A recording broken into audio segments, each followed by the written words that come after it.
Oh, there it is. Oh, okay, apparently I didn't need to prepare too much. Apparently PC game, though, isn't really, like, doing anything.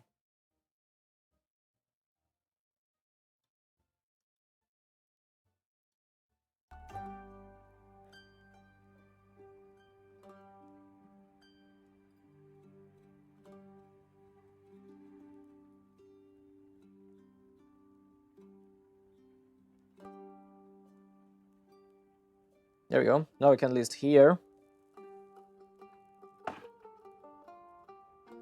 Because, yeah, we're gonna play some Tavern Talk today. It's a nice game, actually. I really do enjoy it. It's really fun. Melly. Hi, Ara. Hi, Dave. Oh, that name is so outdated. You're back. He doesn't even care about his name anymore because she's back. I love it. Yeah, because she has apparently been missing for a while, but apparently she went to the Wizard Tower to just look around after the whole flood, and now everyone has been looking for her, and, well, this guy is kind of like a parent figure for her, I would say. So, I just like this.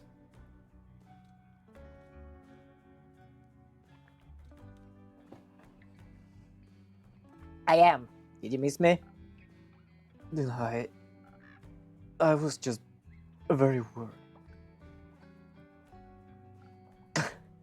The smug face, I was just seeing that now, like, I was just missing you. It's like, the smug face is like, haha, you miss me.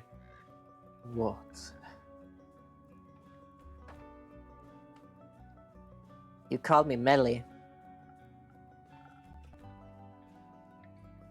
What about it? You've never done that before.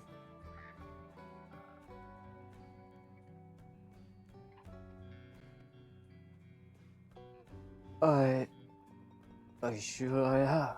Sure I have. You ever even said you'd never call me Melly?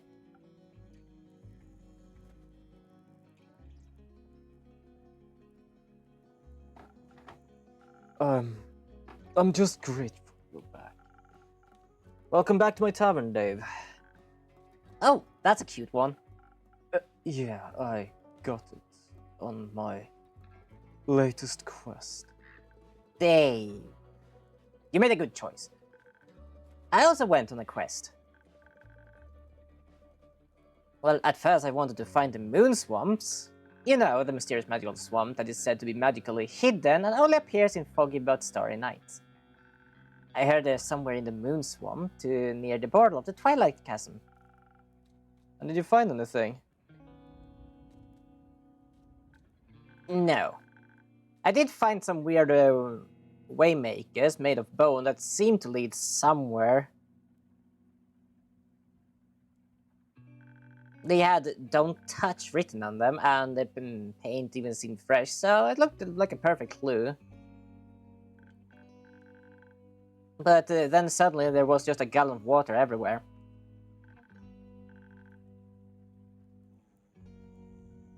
Luckily, I was away quick, and since I was already there, as Pessoa's best detective, it was my duty to discover the flood's origin. Well, at first I was more of a stowaway than a detective. I also couldn't figure out what... Don't storm off like that again. Do you understand? I was worried and no one knew anything about your whereabouts. No. Oh, she's crying. I'm sorry. No, I'm sorry. I shouldn't have yelled at you like that. I haven't cared about anyone in so long. And with you and Fable both suddenly gone, I didn't know what to do. I thought you didn't care. After you went away, even though I asked you to be more careful. I thought maybe you didn't want to be my trusty assistant after all. So I went to investigate alone. I'm sorry for leaving. It's alright. I'm used to people leaving, Anan.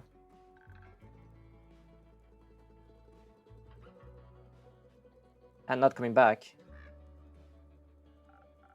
I do care, Melly. I'm just kinda new to this whole honesty thing.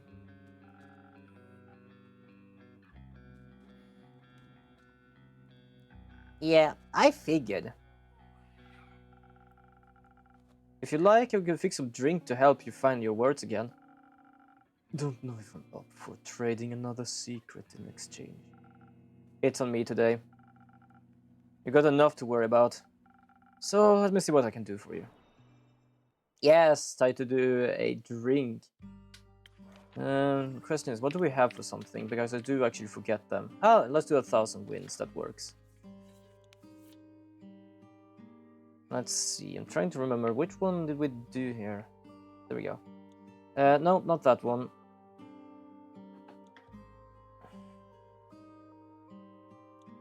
No, no, no.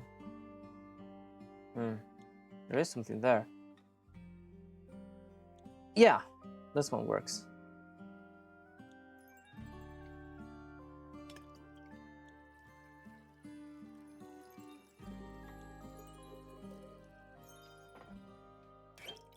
I think this one. Yeah, 1,000 wins. There we go.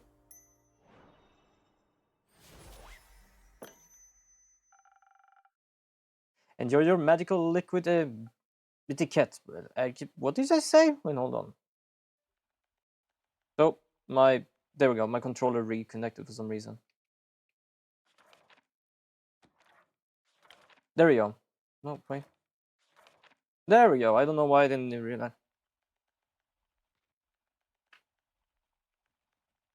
Eloquence. I don't know what that is. It doesn't taste half bad. This might actually help. So, your quest. Jade said you were stranded on Morlia.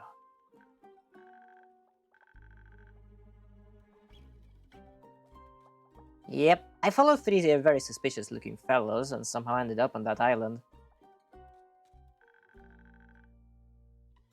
Why do I always run into wizard and magic when I'm out on adventures? And traps. Magical traps everywhere. Sounds very dangerous.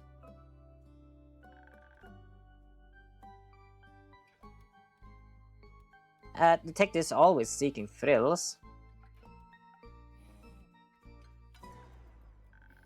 I'll make sure to be more careful, I promise.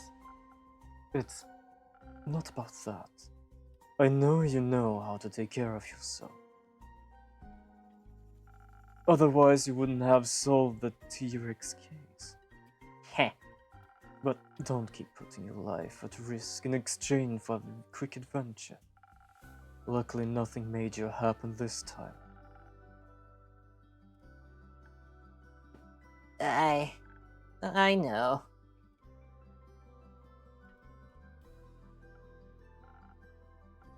All I'm saying is, don't disappear again. Please. You're not alone anymore. You don't have to do everything by yourself.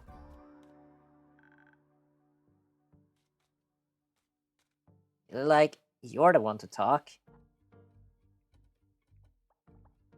Well, to be fair, Dave has a point. Even though they're guilty themselves, both of you are. But you two also made a lot of progress already. I glad both of you made it back safely. Heard anything from Fable yet? No, not yet. What about Carolyn? She came back after the flood. Currently, she's investigating some undead sightseeing in Palewood. Do you know when she will be back? No, but the two of you can wait here if you want. Wait for her here if you want. Yes, please. I want to stay until Carolyn gets back. Alright, I'll keep you company.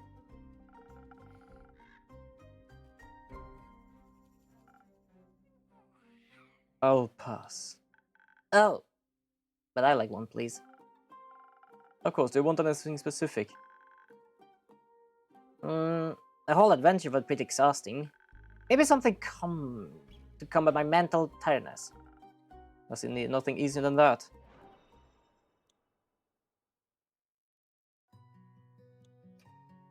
Okay, so I'm guessing mental? Yeah. Let's do this silent owl then.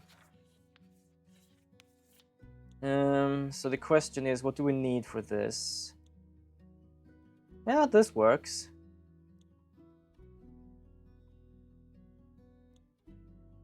Oh. There we go. And we also need 3 of these.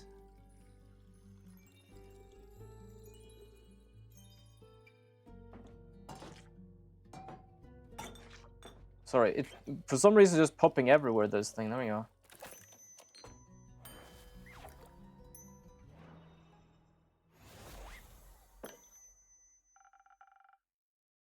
Let's see if it'll wake you up again.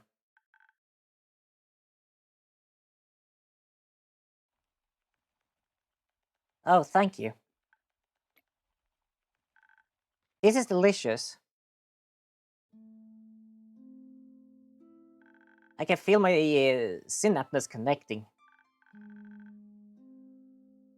You know that I have had some time to think about it. I think I figured out why my Hicks was so bummed about the loot. Care to share insight with us?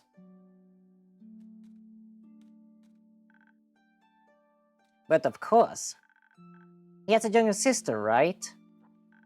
Which always struck me as odd. She looks so much older than him. I thought you looked older, to be well older. So what if she just aged faster than he does? And he expected to find some very special loot in the Wizard Tower, but he didn't find it. So what if he was looking for something to extend their life? Like a scroll of immortality.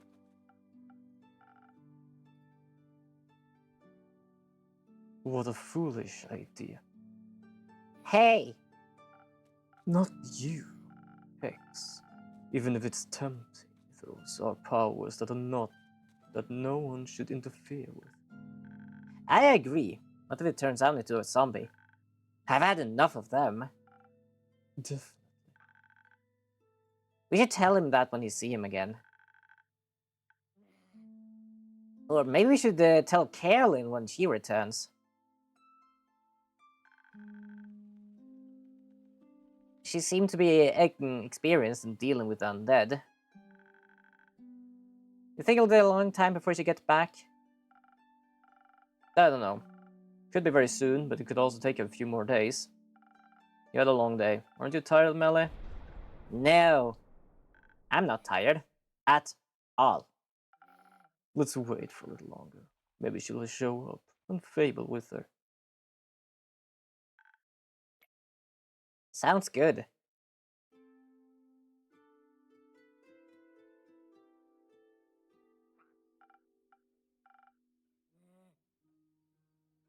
Did she fall asleep?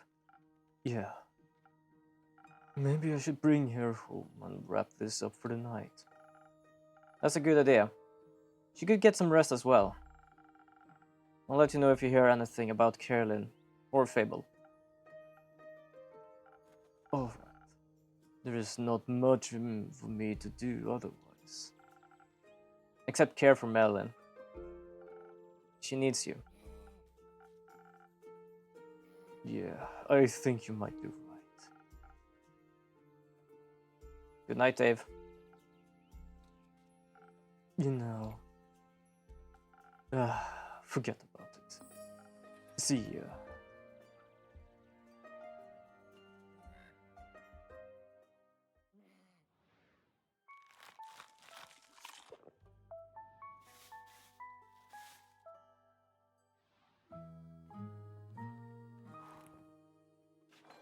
Well, both of them are together now. That's wonderful, to be honest. I love like this game really has like a bit of an up and down between like, oh, this is a disaster, this is serious, we are mad, to just absolutely wholesome. This is a really fun game.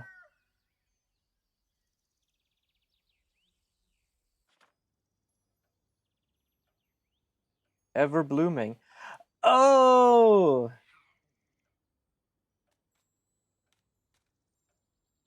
Welcome back. It's good to see you both again. Behold your enthusiasm, innkeeper. We bring tales of disaster. I'm a little disaster in my tales, after all. You tell them so well.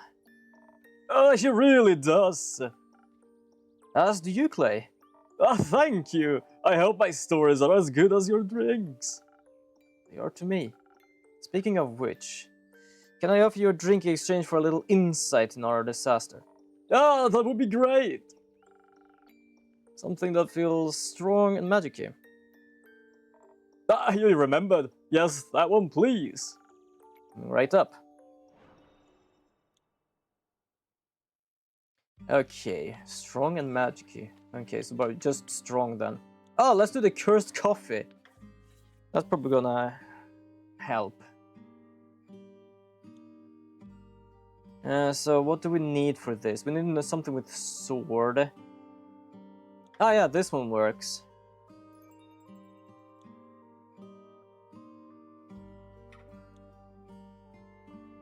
And then we need a bit of this. And a bit of... Oop. Nope. Sorry. There we go. For some reason I hold down the button. I don't need to. Oh, we need more. I was mistaken with how many I needed of this.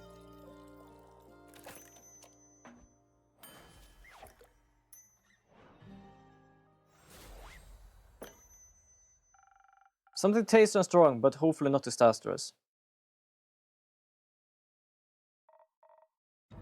Ah, very tasty, very strong. You really got the best drinks around. Happy to hear that. Tia, you're bursting at the seams. How were the archives? Ah, fun! Were they? Mayhaps. The bleak stalkers were... bleak? Cute. Cute. Very.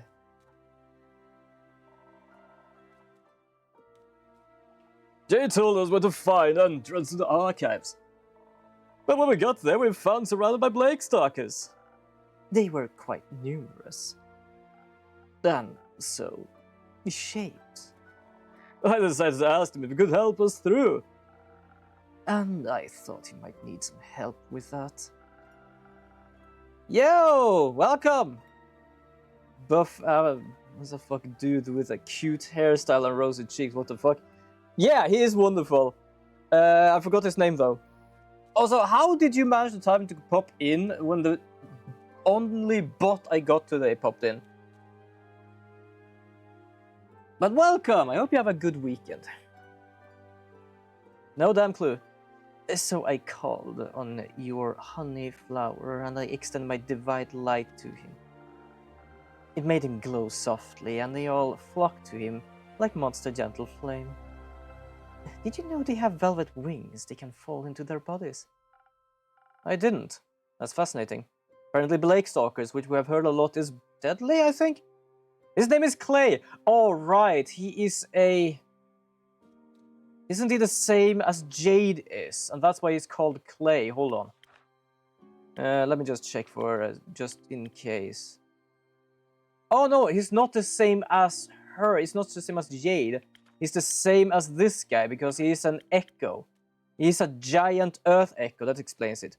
Just got back from IKEA. Not IKEA, IKEA. Was my friend's place before that and had some beer while talking shit and playing some card. Nice! That sounds actually like a good time.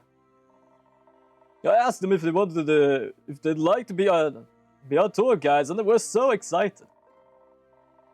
I've never been a Thor guy before, and at first I thought it involved eating people. I might have hacked it a bit standoffish when trying to correct their misconception. Clay was able to convey the message much better. He's very good at explaining things.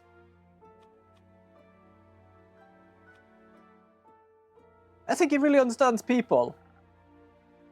And that helps him with where they at. I tried to. Everyone here has their own way of understanding things. I think that's beautiful. I envy your empathetic approach to life, Clay. Also, I think also they are friends. And the reason is I did get a achievement called Ever Blooming when these two came back, which is their quest. Not only that, do you see around their right wrist? They have bracelets. I think they're friendship bracelets. Thank you. But you got your own strength.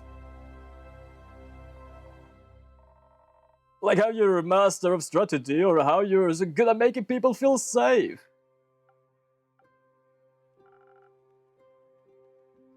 I suppose we make a great team. The best, I might say. At least it's someone she can agree to, because she is... I think she's a cleric? Yes, she's a cleric, but it's also very lawfully good. So anything that is, why aren't you helping us, is kind of pissing her off.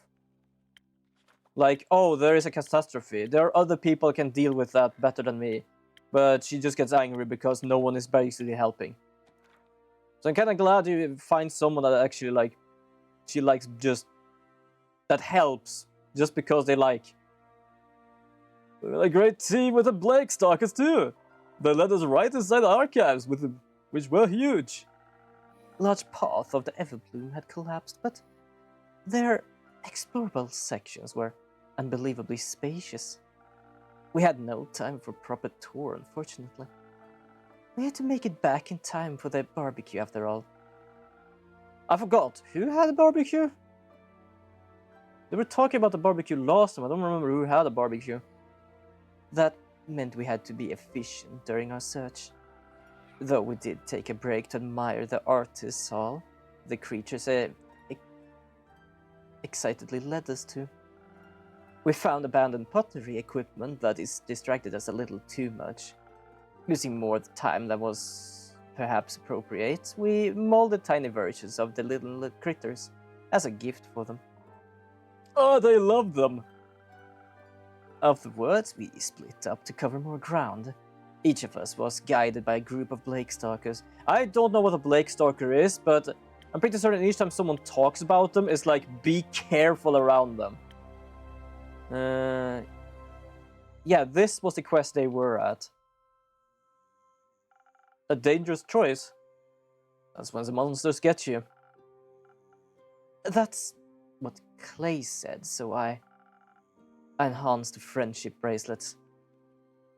I didn't quite lawful good. Lawful means like they strongly follow rules. She has more like chaotic neutral good. Yeah, that's the thing. That's the thing. Like, she really follows the rules, and for her rules is, if something chaotic happen, why aren't people helping? She's very, I am extremely good, and people should be extremely good as well. So I think that is like the whole lawful good, lawful good. She's very with the rules, and she's always want to follow the rules. And if something bad happens, she wants people to just be able to help, and not just, oh, it's not my business. So, not fully chaotic, because she's not like angry. It's more like she just, well, I don't care about you anymore. So the rules she follows are her own rules. Sort of in a sense, but it's not like in the sense of, oh, I follow my own rules, I don't care about anything else. It's just like she's very disagreeing with people that is like, don't really care about any good, like any helping people, we say so. Because she was talking with Jade, which is the one with, Jade Bones. And when Jade always said like, about the Starfalls that some other hero can take care of this because I am not a hero. I don't really care too much about this. Well, she just gets very stingy about it. Because for her, it's a catastrophe that is gonna hurt a lot of people. People need to help. That way, they would always see sense in which direction the other person was located. I would say the simplest way to explain her is like, if you think of like, I don't know, anime or other series, when you have like these very, very good persons, but very rich persons. You know, like they want to do good, but because of how rich they are and like how they have lived their lives, they're very like non-caring about the people who thinks other ways. I'm not good with those people because they tend to punch their values on others. Oh, a push. Yeah, for some reason I said already that punch. But yeah, I know exactly what you mean. That is kinda what it felt she was doing. So neither of us would get lost. I was so smart. It was very useful. I see you kept yours on. I did. See by accident. Ah, no problem. Push and punch works both of the same ways. It really helped with navigating around the archives too. It's a beautiful place, you know. I mean, everything overgrown with vines or withered and full of termites. But we could still tell how much care had gone into the building it. Some of the tree branches had still leaves on them. And I saw a couple of stubborn lotus daisies trying to break through around the rocks. I thought the Blake Stalkers how to water them. They love drinking out of the watering can. But they also enjoy sharing their water with the lotus daisies. Hopefully they grow strong again soon. But yeah, I can absolutely understand what you mean. So, I would say she is lawfully good. But she's so lawfully good that if anyone else isn't lawful or good, she's basically like, ugh, please don't. What a shame all the effort that went into building the archives was for nothing. But it wasn't. It meant something to someone once. And I could still feel the love in it, even during our visit. I will even bloom again. It's called Everbloom, right? Like forever. I wonder who named it.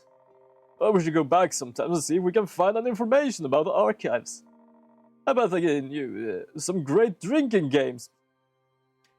I would love to have a... Like, that's the thing. Often we hear about archives and games as things. They have every sort of informations. Like, oh, this is how to stop the chaotic god of something something. Or, oh, this is how you create these machines and stuff like that. And this is how our world's magic work. But having a archive where they also have like drinking games, like, oh yeah, there's a section with just drinking games and shit. It's like, yes. Because why not? Perhaps we should honor their contribution by studying the knowledge they left behind.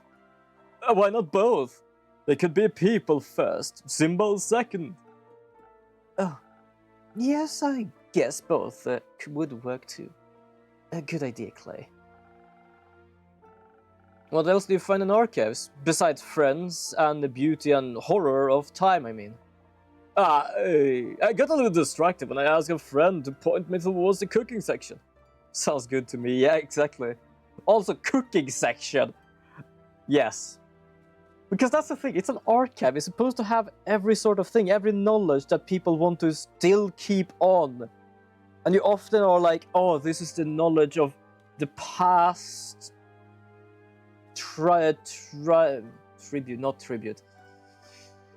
tribe of these people. But what do they have? They have the art, they have the way of life. But do they have cooking and drinking games? Probably not. But goddamn, it would not surprise me if they would have. I fucking love it though. It was so vast. I found so many new bread recipes I can't wait to try out. Oh, I also have found something for you. Oh, for me? Ah, yes, a recipe book from a mixology first I thought about taking the whole thing along, but it was a giant tome, and the Blake Starkers were so attached to it. So I ripped out the page that looked most interesting. We thought it would fit your repertoire. Ooh, Last Whisper. Why do some of these sound so bad and kind of like deadly? Speaking of deadly, that really looks deadly. Oh, that is apparently a Swift thing. Oh, actually, it's kind of understandable. It does look like something an assassin would have. And something tells me they would want to be stealthy. Or not stealthy, but like very fast. I love I just go where I was like, oh, it sounds deadly. It is. I have cursed coffee. He ripped out a page. Don't do that, what the fuck? Yeah, fair enough, actually. Absolutely fair enough. Apparently was not allowed to take the whole book with him, so he took a page instead. But yeah, I can agree. That's nothing you should do. Other than your own notebooks, because sometimes I do rip out pages if there is a page I don't want to keep or it's just in the middle unnecessarily. Just copy it, yeah. Might not have had paper with them, I don't know. Should have been some paper somewhere. If the books were actually capable of being held, there should be some paper somewhere. As for me, I asked him to lead me towards the dangerous knowledge and soon I found myself in a hidden study. The Bakestalkers didn't want to go in, like they were scared of its content. So I rewarded them with some treats and ventured inside alone. It was a complete mess, full of scriptures, scrolls, and written ramblings, what would be forbidden these days. A little exciting. And worrying. The papers I was able to translate spoke of the apocalypse, of the end of it all. There was research on the roots of the Aether Tree and how to unbind them. Written with shaking hands and fading ink.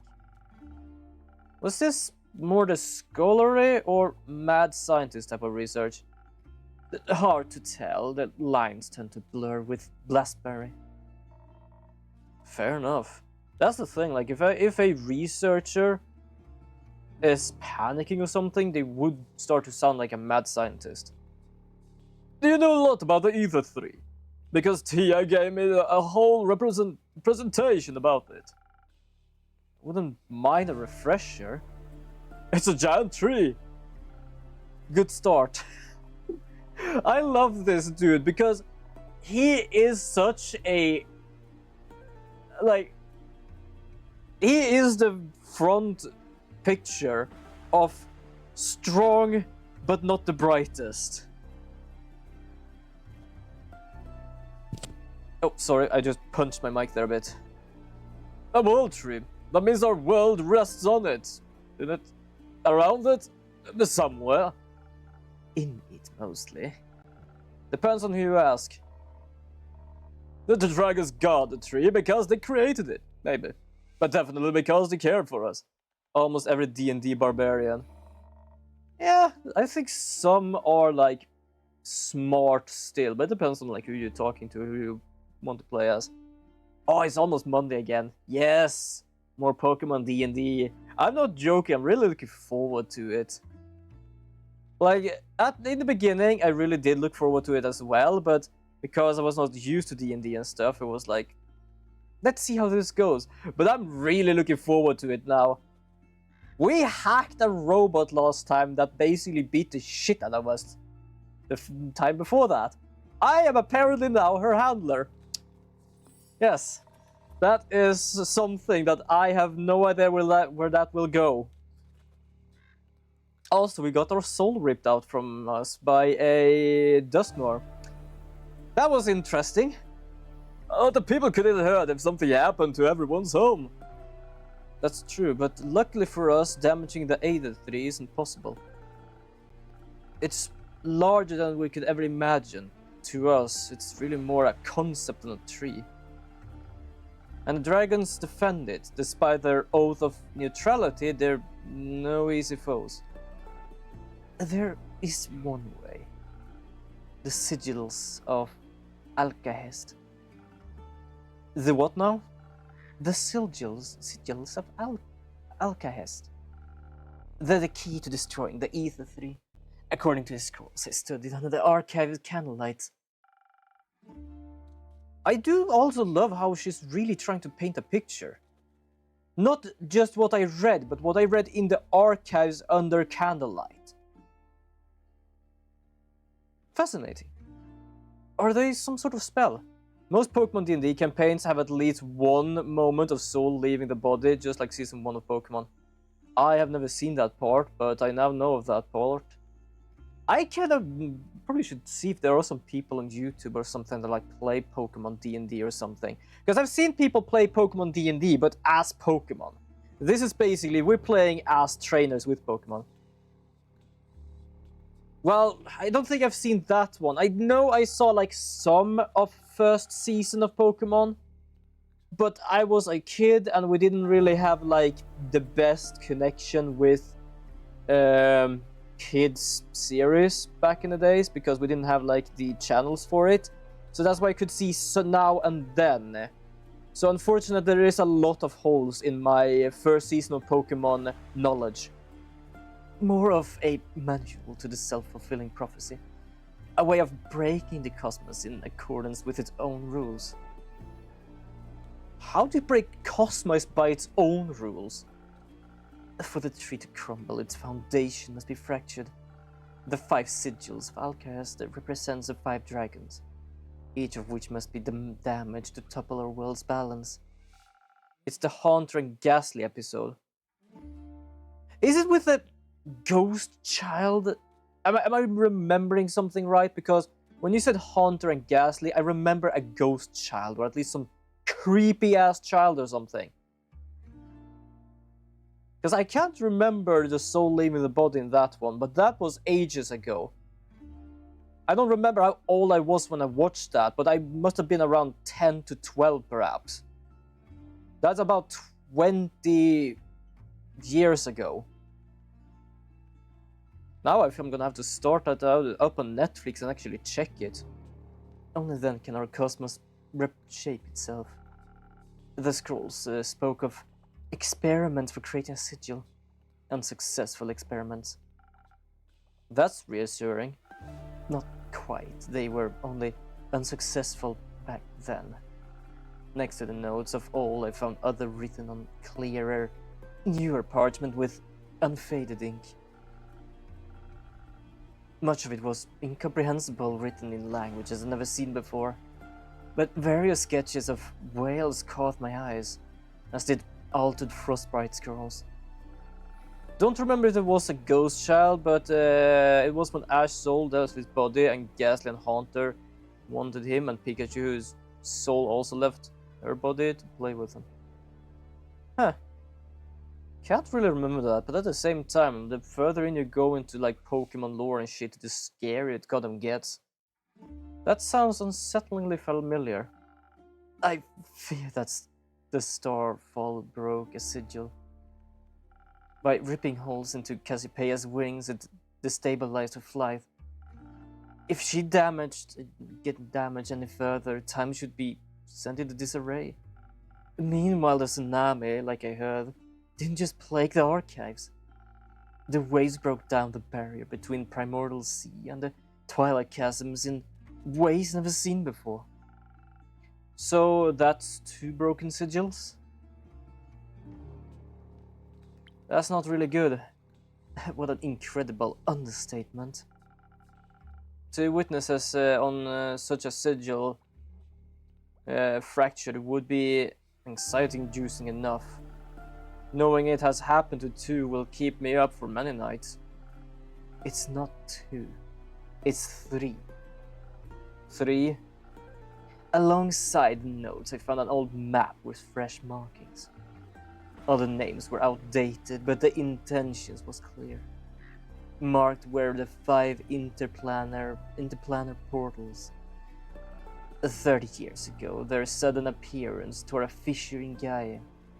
I believe they were the first sigil. Oh, fuck. Okay, that's not good then, huh? Bad, right? Very. could have done this? I don't know. I don't know. And why, of all things? If the Ether 3 collapsed or even shifted from its perfect balance, the destruction would end us all. Oh, right. I completely forgot his skull, but yeah, when he's shaking, it's not him who's shaking, it's actually his skull. Kinda love that. Who would want that? This all could be natural, no.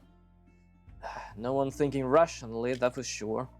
They might have a good reason for it. Maybe we can talk them out of it. I doubt it. Me too. Whoever it is that may be causing this, they only have 2 sigils left.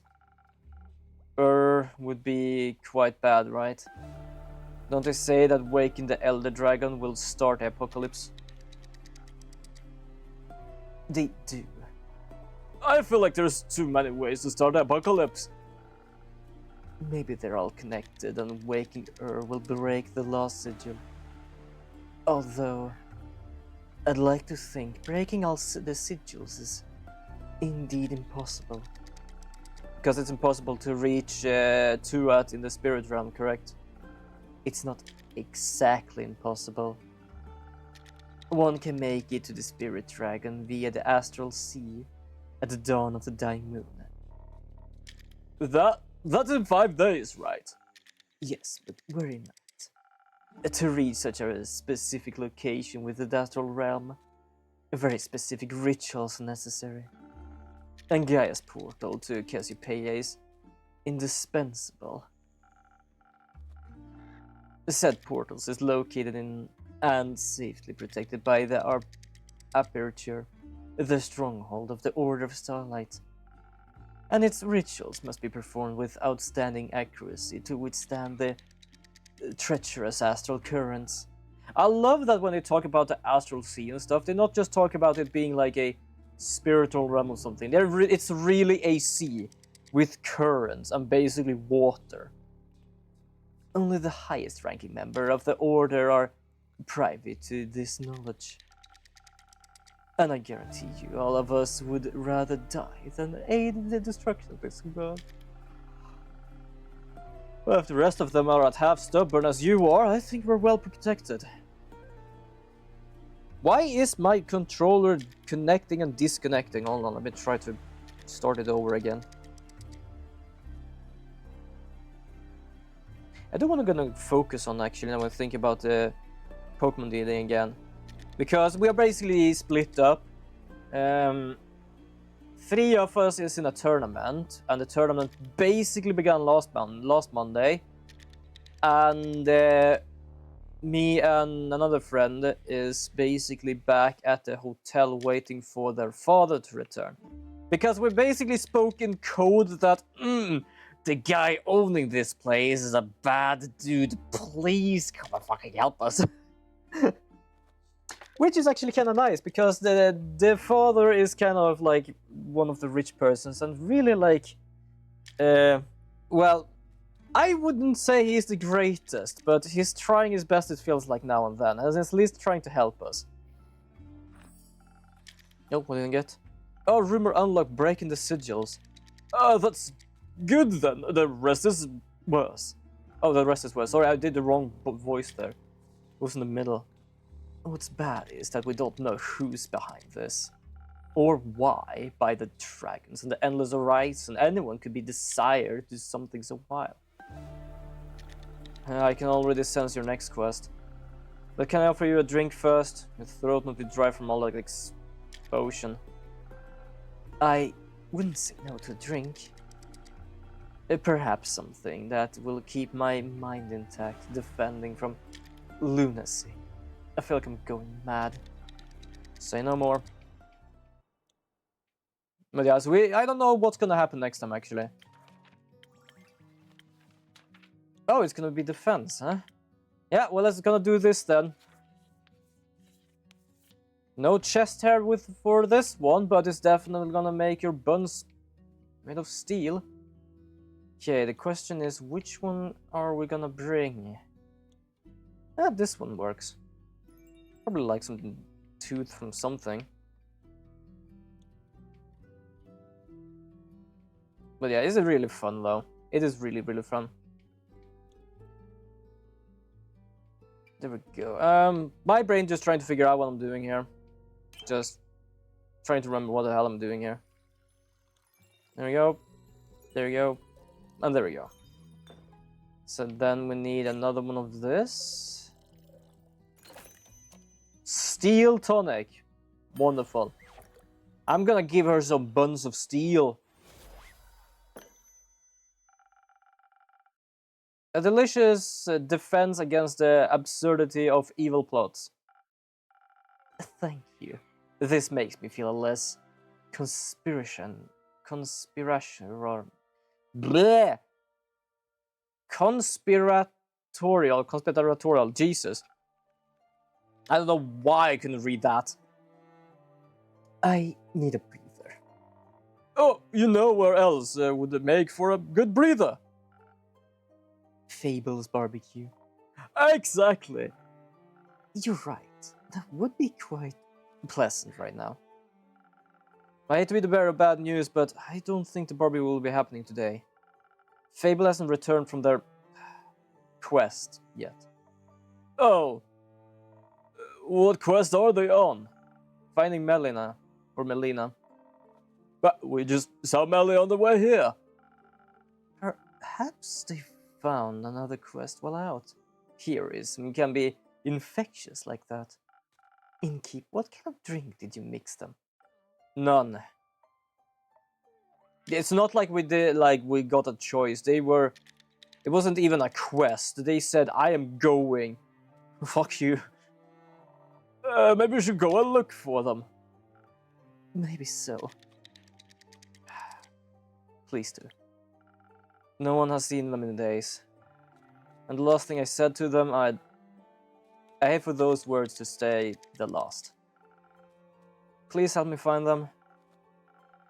Of course, I'm sure they could slay any monster without us, but some extra hands couldn't hurt. But you'll have to deliver your apologies yourself. I'll slay that beast when it comes to it. Very well. But first, we must solve our urgent sigil problem.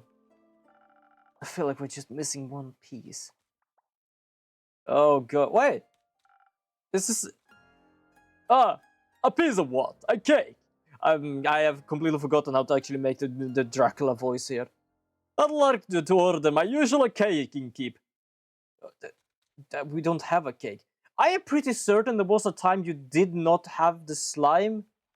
Or have you always had the slime, or did you just find a new one? I don't serve cake. Never have. Oh, maybe you should. Another delicious delicacy would be. Also, still no blood. Oh. The sorrow I'm feeling almost equal the grief I felt from the vampire glitter competition of the 1389. Oh. Didn't he have a slime before to help against the sun? No, the slime didn't help against the sun. It was the saliva that helped against the sun. The slime was because he tried to hold on to something that the slime ate.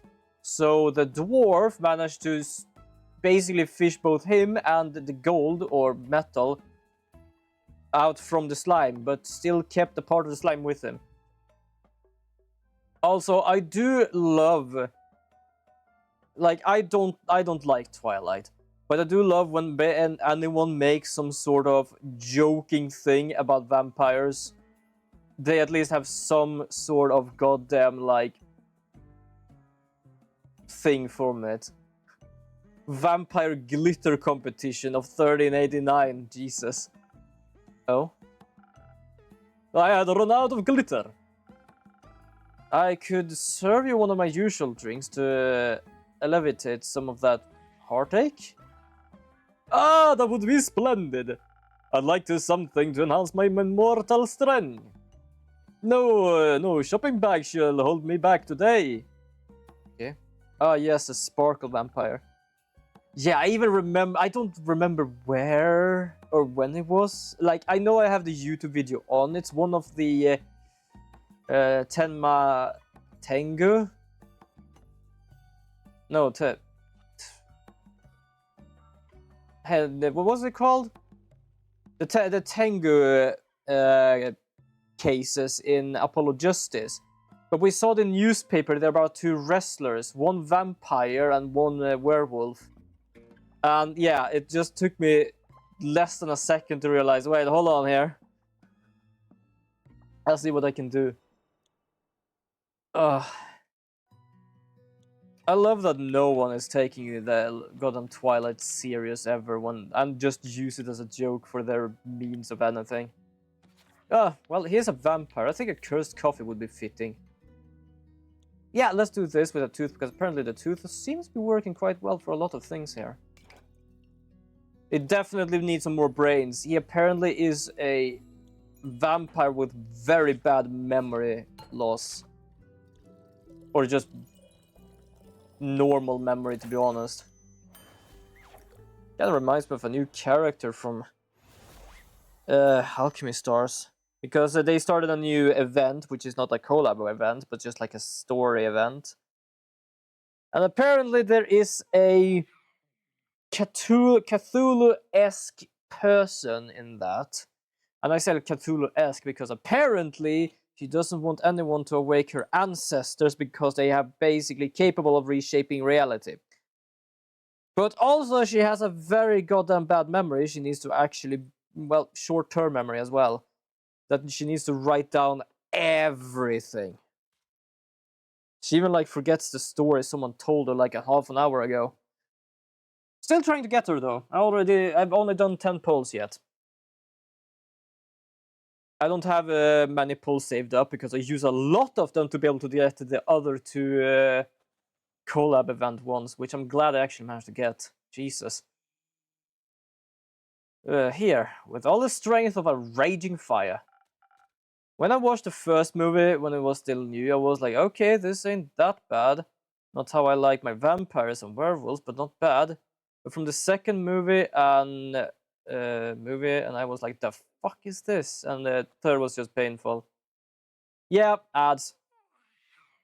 Yeah, I understand. I never liked the first one, but that's because I don't really like so much of like drama movies, and at the same time the vampires was basically just glittering. It's like, what the fuck is this? Ah, thank you, innkeeper.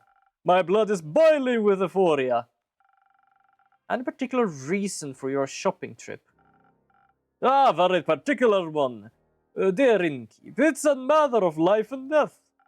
I must head out and purchase this wondrous sustenance known as comfort food immediately.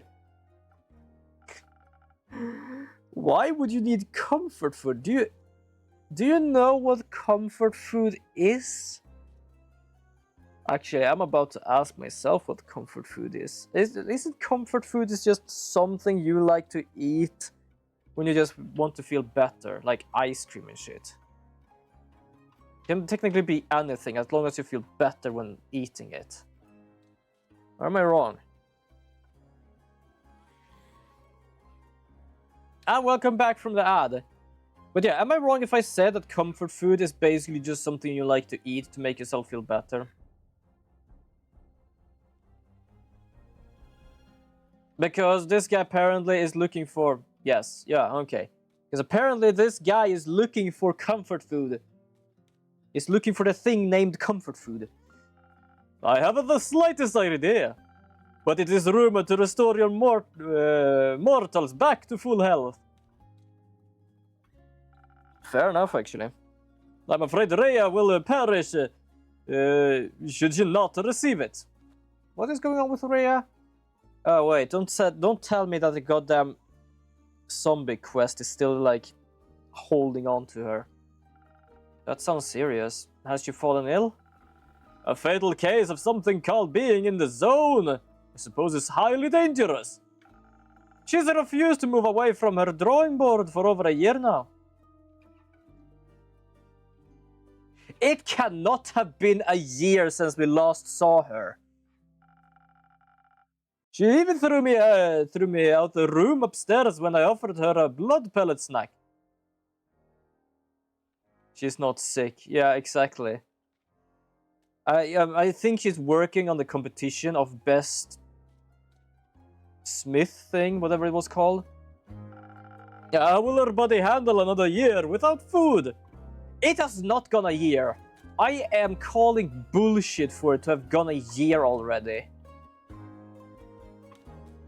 Because if it's only gone a year, I'm pretty certain that the fucking Fable has been out for half a year. I have some good news for you. Ria hasn't been sketching for a year. You guys checked in yesterday. Okay, yep. I did say something was off, but I didn't think it was that off. You checked in yesterday. Oh dear lord. Oh, how fortunate. And for your legendary item, you should ask her about it. Generally, everyone has different ideas of what they consider comfort food. I don't know what my comfort food is, really. I haven't really thought about that. Like, sure, I eat a lot of, like, fried egg on a sandwich. But I wouldn't say that's comfort food. Oh, there is one thing, though, I ate one time, not fully one time a year, but, like, when I wanted to, like, celebrate something. And that was, like, French toast sticks with omelette roll and strawberries. I had it in my tin box. Oh, it was wonderful. Like, I think I made it the day before, put it in the fridge, and yes, technically the fresh toast sticks are much better when they are warm and fresh. But for some reason, it really worked. I was like, oh, yes. Even like some cucumbers in there. Oh, I would say that's my comfort food, actually. It takes a shit ton of time to like prepare. And it's much easier to prepare for one person than for many more, because I've tried to do that for my father as well, together with me. Damn, it was not easy. It was definitely not easy. And also, let me just search up what that paprika crumble is. I know what paprika is, but also it says paprika, so it sounds like it's a name. What is this? Hold on. Oh, what is this? Oh, it's a Hungarian.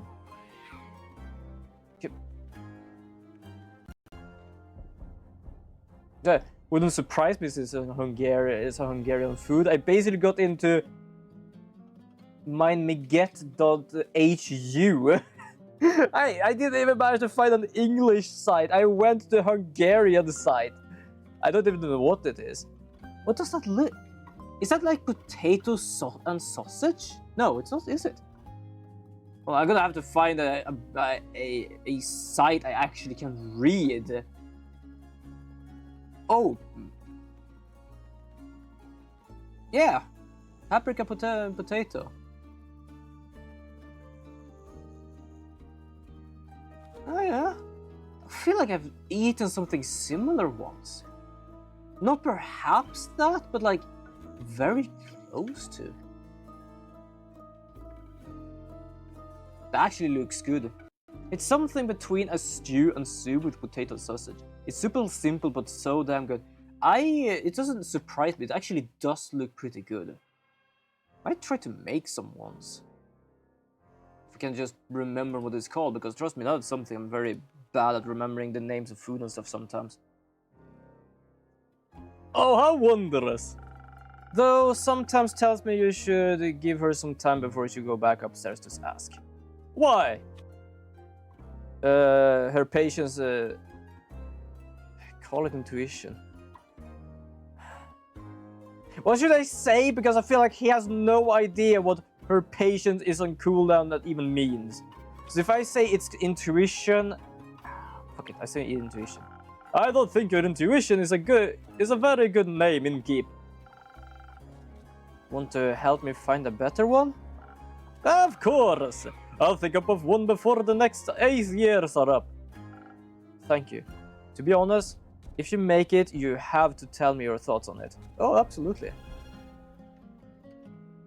Also, I wouldn't be surprised if it actually would take him 8 years to figure this out. I shall remain for a while. And once I've acquired the correct comfort food, I will make sure my friend eats every last bite. Like a vampiric mother hen to a vampiric chick. Wouldn't surprise me if there actually exists any, but okay. Never heard that before. I didn't even know there were vampire chickens.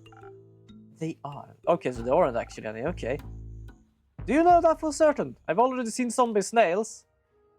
Yes. To be honest, I was about to say, like, how can then, if there aren't any vampire chickens, how can then snails be zombies? But I have basically seen, like, the whole parasite thing with snails, and yeah, that's actually a scary-ass thing. Ugh.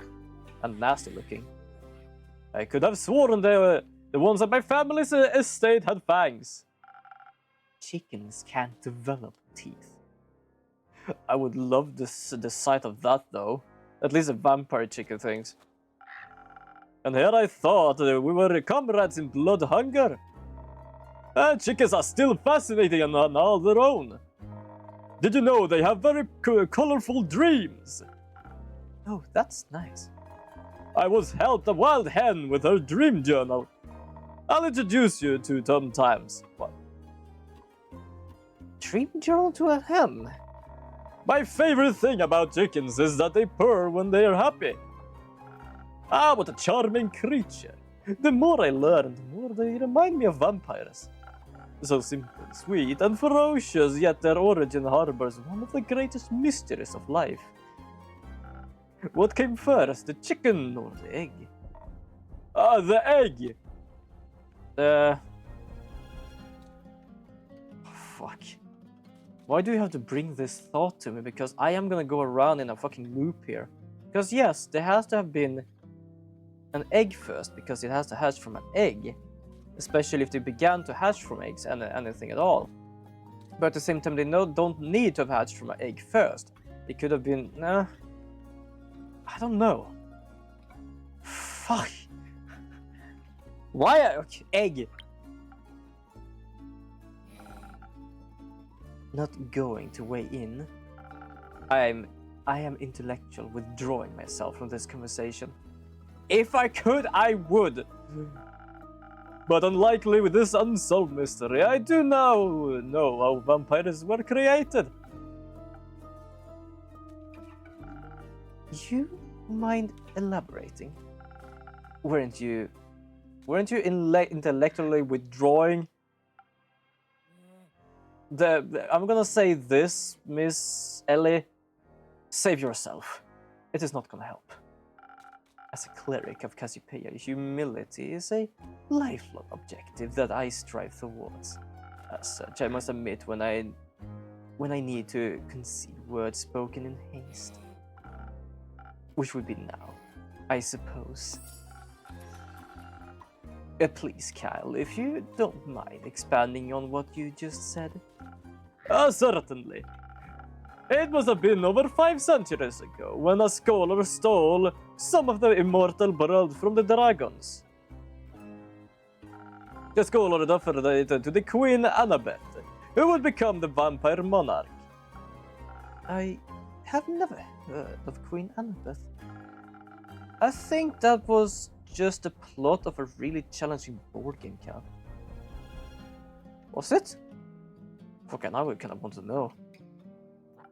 Oh, you're right! Oh, so then Mike was real after all. Mike? Yes, it is all coming back to me now. The first vampire walked in this world was the infamous Michael. But most of us call him Mike. He had a very close connection to the spirit dragon and his domain. Eventually Mike struck a deal with Tuat. In exchange for guarding the dragon's realm, he would get to live forever. But that didn't work out, I guess. Old Mike didn't read the fine print. The spirit dragon turned out to be a trickster. Tuat turned him into a new form of undead creature, invulnerable to age. Invulnerable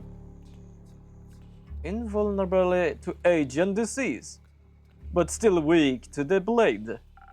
Blood was the only thing he could stomach to consume, and with time even sunlight became intolerable. Mike was no longer welcome among the living, but the dead didn't want him either. And that's how the first vampire was created. Fascinating. To be honest, I actually find that fascinating at the same time as well. It's very good, like, world building thing. Just explaining we have vampires. Why do we have vampires?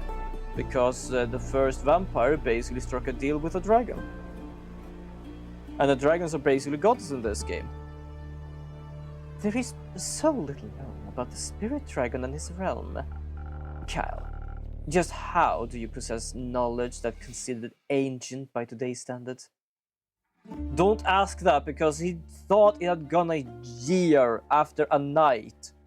He has the memories of probably the slime on his shoulder that I'm pretty certain forget anything after a second. What knowledge? Do you see what I mean? The knowledge you just told us about. I stumbled upon it in my grimoire brought the other day at the local bookstore. Nope, that was the vampire romance book Lynn recommended to you. Try again. But of course. Dear Evelyn was such a historic fanatic. How could I not pick up on a few stories? That was one of her favorites. Evelyn. Was that his ex-wife? I still dream of her deathly beautiful countenance as she narrated tales until the intruder stopped screaming. Okay.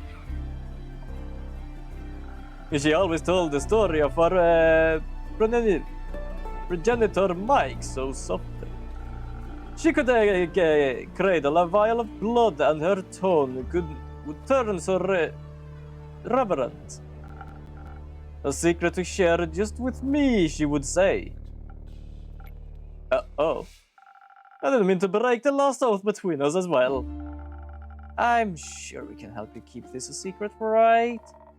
A secret between new friends. I'm starting to roll his R as well. I shouldn't do that. There's so many people here rolling R's. If the secrecy is how we can repay you for sharing this with us, then so be it. Since you have to know, I have been very close to her. Oh, I wanted to let you know. We traveled past Marrow Castle on our way back. It looked awfully damaged. The destruction looked so fresh. If only we had passed by earlier. Clayton spotted a heavily armored silhouette a short distance away from what remained of the castle walls. We hurried over as quick as possible, but the shadow was gone by the time we got there. As it was, only rumble remained. Was my dear Evelyn unharmed? We don't know. The castle looked abandoned like a ruin. My Evelyn, what horrific fiend could inflict such damage? She must have fought back fiercely. May her opponent suffer twice the damage they inflicted upon her. Would I not give to know her safe? I think I need to go ask Ray about her comfort food. Well, that was interesting. Let's give him some time to cut in terms with what he just learned.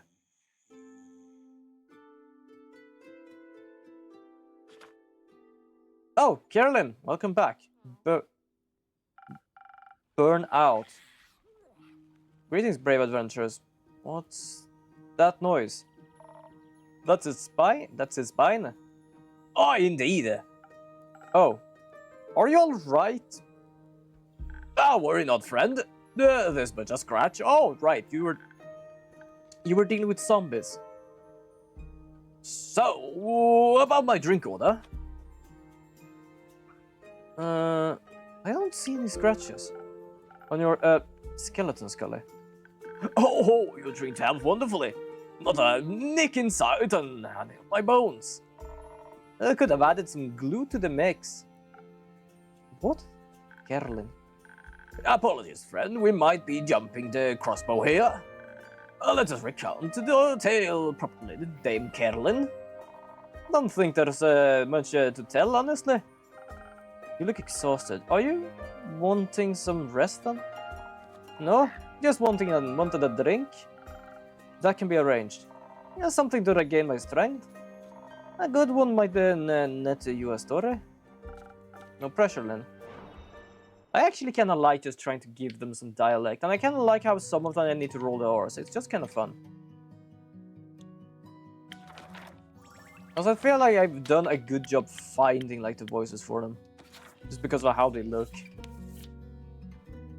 I feel like there's such a different thing with like when I do Ace Attorney, because yeah, they are different people there, but many of them are like kinda similar in a sense. I'm trying to like find something that works for how they look, but somehow many of them become similar just because of the way they talk. I find there's such a divergence, like difference here between everyone. It's just, ooh, new voice. But I'm not gonna lie, I really enjoy also doing the Ace Attorney voices. It's absolutely funny. That's also probably why I just enjoy just streaming all of the games. Aren't you lucky? I'd like to think luck has nothing to do with it. Perhaps not. I might have something else to cheer you up. Oh? Melly's back. Oh! Relieved? Like a great sword been lifted from my shoulders. Is she alright? Yeah, though you might prefer to see for yourself. She and Dave left their address to give to you. Who? That you know them. Right, got it. Only one person could fit such an uninspired name. I better have to apologize to Melly or else. You have to find out the details for yourself. Just don't keep them waiting for too long. Don't need to tell me that. Fable isn't back then. No. Sure are taking their time. I feel like looking for them yet. No, they're capable. Just my patience is starting to wear thin. You had some to begin with. You're pretty chatty for someone with a greatsword distance. Right. Can I interest you in a drink as well, Scully? Oh, with nothing like that, my friend, how can a skeleton say no? Perhaps something to enhance my aura. I would like to do with the proclamation of this tale proper justice. What would a tale of proper justice even mean? Oh, okay, so you just want to be chatty. Good. I think it's, yeah, this thing. I don't know why, I just enjoy doing the recent one, because, yeah, sure, like the other ones are more easier because I don't need these things. But I don't know, it's like a little challenge to myself, and I just like doing this little challenge.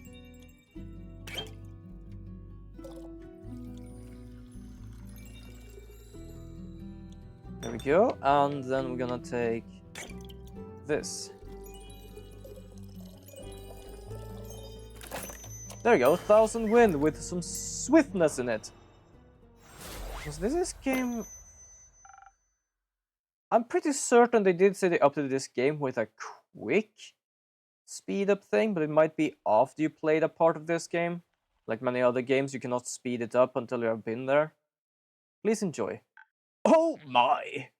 They say manners maketh man, but this drink alone is invigorating me plenty. I can almost feel the warmth of flesh on my bones again. Pleasure to be of service? You seem awfully eager to talk about this.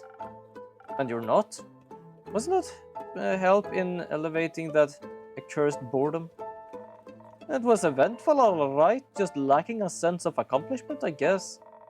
But no use continuing this pity party. Let's start telling the story. I know you're itching for. Much obliged. We started by making our way westwards. Through our progress was slow. Any complications? Yes, quite a few. Before embarking on this journey, I was woefully ignorant about the plight of the Biosan farmers. the less than ideal weather conditions, the flood that ruined a lot of crops, and now this pesky undead problem. I was stricken with empathy for their struggle. The least we could have done was offer up our means of transportation for any soul looking for a better life further up north. So we switched garages. 3 times. By the 3rd time we had gotten so far, of course, it took us a whole day to get back on track on foot. But once our hike was over, we did get to spend a wonderful afternoon with Dame Carolyn's cousin, Lady Danica. And that was nice, I guess. The cousin with the undead snail problem, yes? Did you manage to liven up that garden for her? You sure did. Just had to set out some cabbage to lead them somewhere we wouldn't be damaging any crops, and they were vanquished with just one magnificent blessed strike. Truly a sight to behold. It was just some undead snails, so no need to get so excited. Oh, to match the excitement, Lady Danica served us some positively delight cups of tea. But accompanying finger sandwiches were some new facts I had gleaned from observing the snails. Even lacking souls, they still displayed some pack behavior. They acted nothing like real animals, of course, but somehow I was struck with empathy for their plight. To unconsciously seek out manners of instinctual action, despite the lack of anything to grant them conscious objective. Is the more a transparent yearning for purpose than that? He is very wise, I think. My apologies, it was clear what they say about old age is true, but you can't help but philosophize. You couldn't help but relate? Oh, in a way. Oh, well, I can't help but wonder whether any choice I made is truly my own or just a post-mortem reflex of these old bones. Perhaps even my thirst for knowledge. And yet your enjoyment of it seems genuine. Oh, truly, Keep. You have a way with words. Just a lot of experience. Though that may be, my words seem to rather foolish now.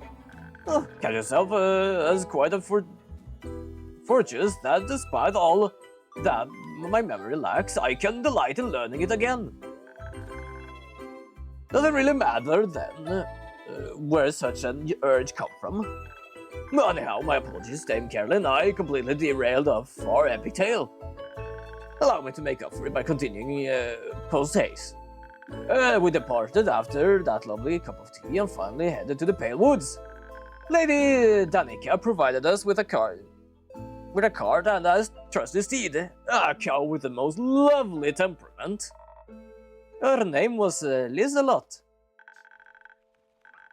Our host also gifted us this delightful lucky charm, so that no one would hurt us or Lizelot on the way. But now our little adventure is over, we thought we'd give it to you instead. Some extra luck never hurts. Yeah, I can't see it, because I think I'm on the other side of the screen where it is. Oh, that's an adorable little fella. Thank you very much. I don't even see it! I'm glad you like it. I apologize, I derail again. Where was I? Our journey.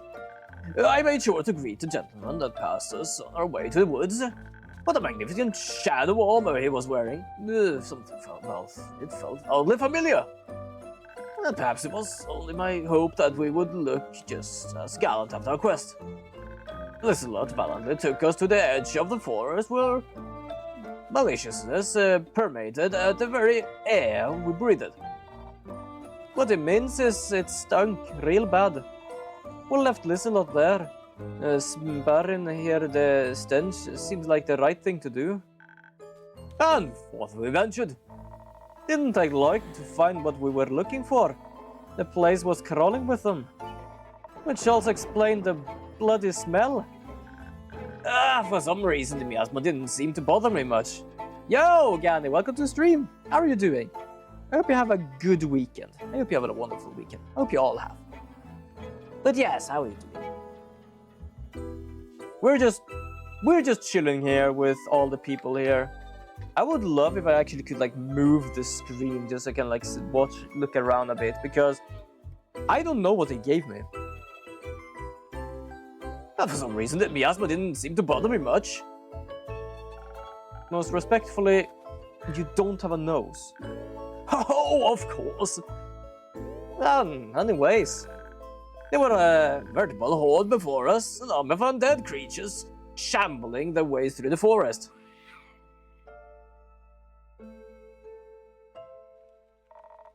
One nod at a tree. One nod, 3 at a time. I'm doing good, though I just took a nap, so I'm still somewhat slowly falling asleep right now. Oh, fair enough.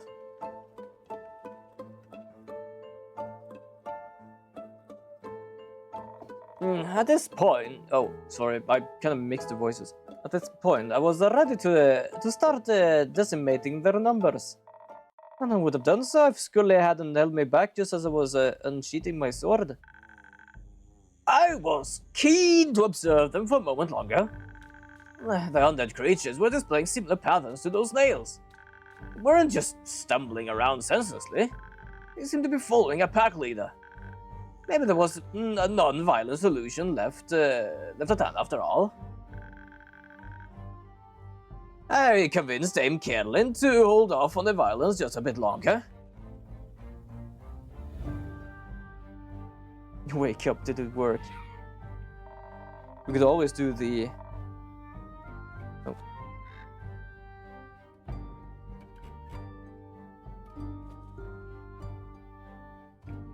We could always use a sound alert, that probably would work.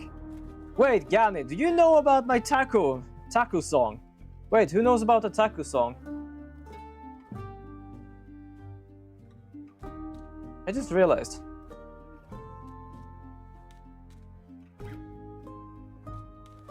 Yes.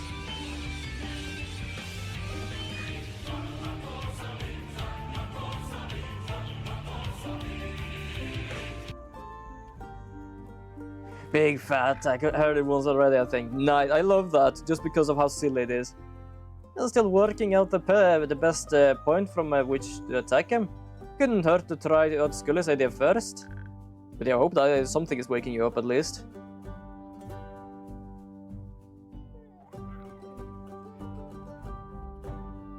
Except it did hurt. Yeah. I was gonna say, funny you say that, because you said it was just starting to... You said it was just starting to... fall back. Huh? Funny you say that, because as you said, it was just starting to fall back asleep. Oh, fair enough. Well then, Carolyn remained hidden in the shadows of the thicket. I walked up to the leader, another skeleton, making sure I displayed an open and respectable disposition. I suppose they were not open and respectful in return? Nope. Before I could... the skeleton had bitten down on Scully's arm. Oh, agony. Without putting much thought into it, I threw one of my knives.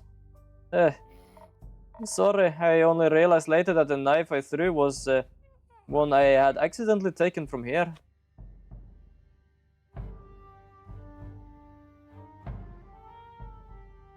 Accidentally taken a knife from here? I already said I'm sorry. You could always compensate for it, actually. And those buckets need to be cleaned out. Keep dreaming. Ouch, shot down so quick. Thief, yeah, exactly. If I kept you two safe, then I'm glad you actually accidentally took it. Oh, thankfully, your drink did the job wonderful as well. Their teeth were unable to leave even a mark, a scratch on me. Dame Carol was as fast as the wind as she got me away from the hungry undead. As our fierce battle began with ease, Dame Carolyn took out several of them at once. Would have been easier if you hadn't had to carry her. My apologies, I was still mourning the breakdown in communication. But I got back on my feet eventually. For long, we were both battling off swarms of undead. They seemed endless. For every undead creature defeated, it would take the place, dragging the battle on. If I know one thing about fighting, it is that you need to watch your stamina. It wouldn't last forever, but our enemies could. One of them cleaved me straight in half. I was lucky Dame Kerlin caught my upper body. But fairly certain they mixed up the... sorry.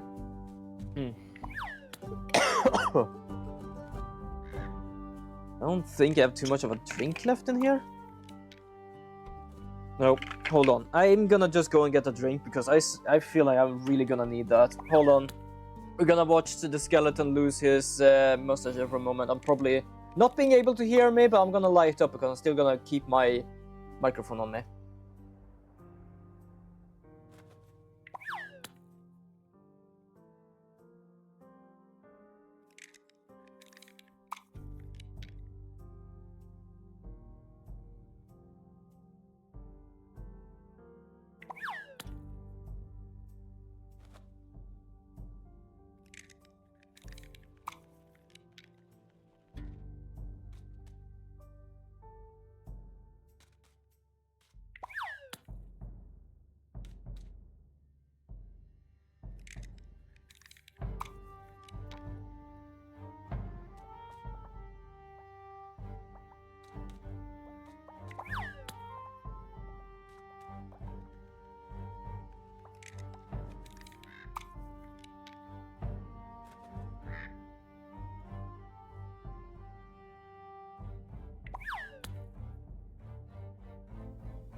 There you go, I'm back. Also, sorry, but it's just me or... Oh, yeah, I want to get us something to drink. I just muted myself. That's why I went silent. The thing is, like, I still light up because my favorite microphone to use right now is my wireless one. And apparently, if I'm not mistaken, it's gonna work for like 200 meters. It's not that far to the kitchen, but still you will probably be able to see the meal light up whenever that happens. But I'm certainly we mixed up the order of some of my thoracic vertebrae when we put me back together. Still being held in her arms put me in the perfect position for a strategic meeting. I thought back to how we had dealt with those nails. Oh, I felt like I needed to maximize the impact of my blessed strikes and fell them with just one. Hang on, I can hear it. Game a bit better. So we baited them and ran, leading them to a nearby clearing. My separated legs rounded up the ones that didn't fall for the first baiting.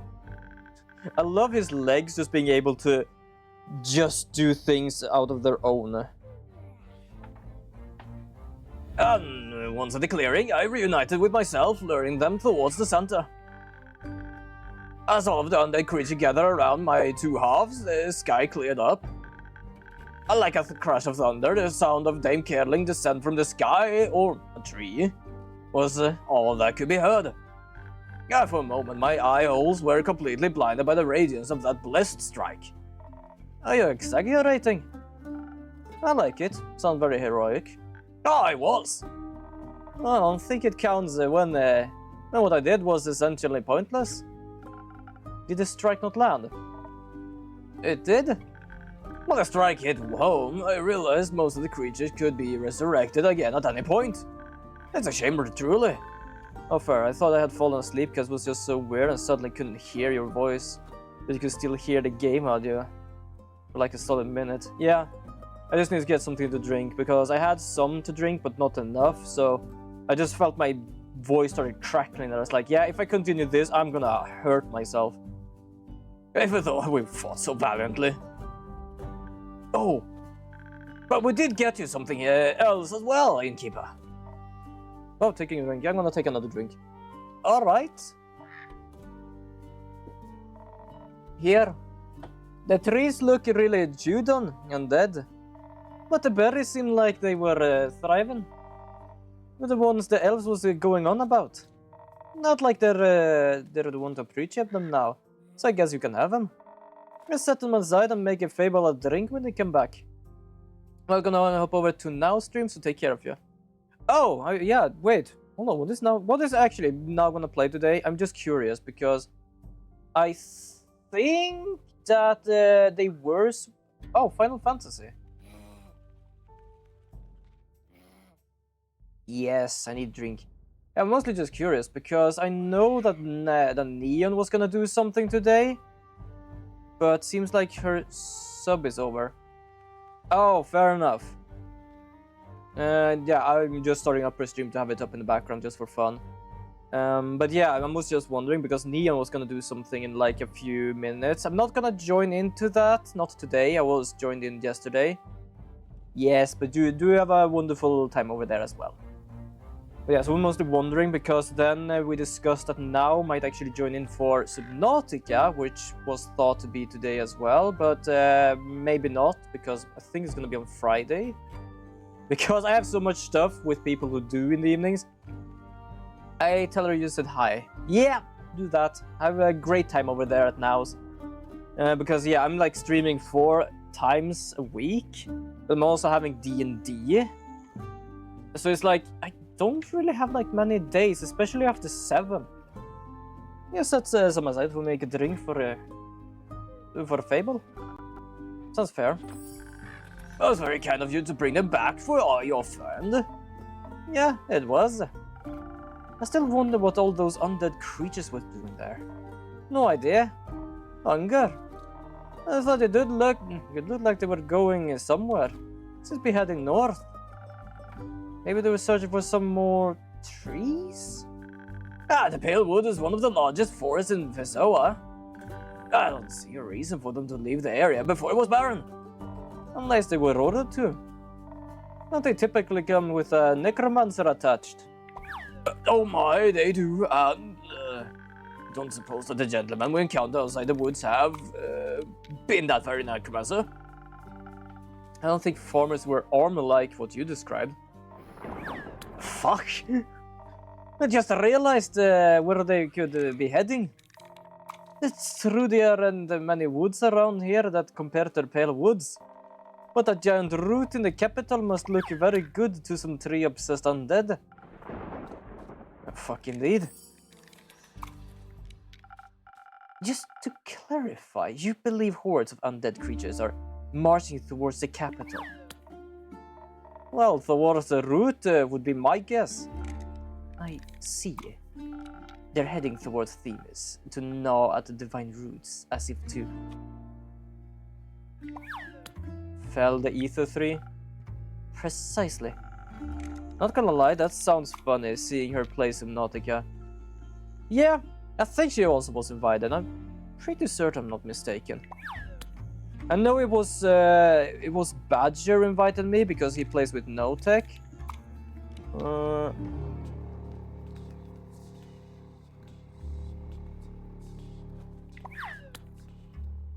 Yeah, now apparently might be joining in too. That could be kind of fun. What the fuck are you talking about?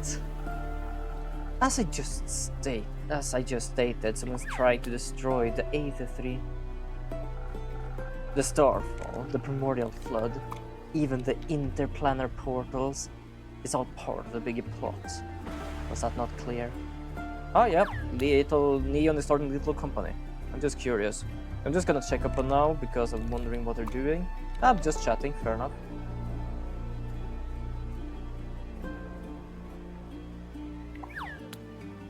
No? Oh my, that is awful. And then save through? Is it working? Unfortunately so, or do you see the stars in the night sky? I mean, there is one. There used to be more. And we don't know who's behind it yet either. Carolyn, Mrs. Scully, the gentleman person you greeted outside the woods, you thought he might be a necromancer. I certainly bore the armor of one. Did it seem like he wanted to kill everyone? Not particularly. I thought it could be hard to tell sometimes. Politeness and the desire for homicide are necessarily mutually exclusive. A necromancer resurrected dead things make undead creatures. Indeed, they do. So, Scully, you were resurrected, right? Do you remember anything about it? Well, I admit at first I recall very little from the start of my new life. I mostly stumbled around trying to remember my manners. But my memories, or rather the memories of my body, which I suppose are also my memories, have been getting clear lately. I try to focus my thoughts. I believe I awakened in the archives. In the Everblue. Did you encounter any Bleakstalkers? Why, I didn't, yes. Indeed, yes. They seem very hungry for my bones. Such interesting creatures, they remind me of the old intellect wombats. Do those beasts still roam Fisawa? No. What are intellect wombats? Priorities, Tia. Scully, who woke you up? A gentleman of a fine age. I believe he was to do some research. I remember candles being held over notes scribbled on paper, ink stains on fingertips. I must have found me near my friend's study. I remember looking for her when, after I woke up, he simply left. How rude of him, inquisitive of me. I should have asked what he was doing researching. I could have helped. I'd be glad you did not aid him. We found his notes. They spoke of destruction of the universe. The guy from the woods remind you of the one from the archives? Now that you mention it, I wasn't conscious enough to recognize his face when I rose, but I knew the armor looked familiar. I think I saw it first when I opened my eyes. Metaphorically, of course. I only have eyelids. A necromancer behind all this. Is it trying to break the sigils just to get that to Tuat, the spirit dragon in the realm of death? Sigils? Are you perhaps speaking of the sigils of Alcaist? When my friends were researching them once, I always thought of them of a wild figment of imagination. Seems like they're not, unfortunately. Do necromancers usually want to destroy Tuat? No, but they do defy his law of life and death. Perhaps he craves access to all the souls the spirit dragon guards. Or he plans to destroy death once and for all with his provisions. But, my dears, to destroy Tuat, one must find them first. That in itself would be quite an impossible task, no? Not exactly. The spirit realm is, well, protected, but there are ways to get to him. Can you kill death? I don't know, but merely attempting it sounds disastrous. Miss Admiral, Mr. Moore, Tuat is a god of death. No matter how insane the necromancer, no one could possibly have a weapon powerful enough to kill and fight a god. Only weapon made by dragons can harm them. We all know this. You mean like Ur's great axe? A weapon forged by the dragons. Meant for only their claws. The axe. It could certainly cut through the barrier between Astral Sea and the upper world, if not through Tuat himself. Would stealing an axe from a dragon counts as a sigil? Alright, you lost me again. I talked about this already, keep up. I'll explain later. It might count as a sigil, if it awakens or damages their plane. Could not be awakened under any circumstances. Nor should a legendary weapon fall into the hands of a mere mortal. Oh my, this is quite concerning. Well, I'm right there with you. It seems to be quite an insane plot. Even for some big bad evil guy. They always seem to be researching some for new heights in their dastardly schemes. If I were correct, this one planned to steal Earth's weapon, break the sigils, and then destroy Tuat. Oh, dragons be with us. What about the undead creatures marching towards the capital? They must be a distraction, a way to keep anyone who would interfere off his back. Quite a dangerous distraction, if you ask me. Those assholes! I shouldn't be snacking away at those roots either way, could they? Bro, I've been slowly drifting back to sleep right now, so be sure to ask the necromancer to bring me back alive, alright? Fair enough. Wait, hold on, what would you call that? Because I wouldn't be a necromancer. Would that be a sleepmancer? Sleepwalker-mancer? No.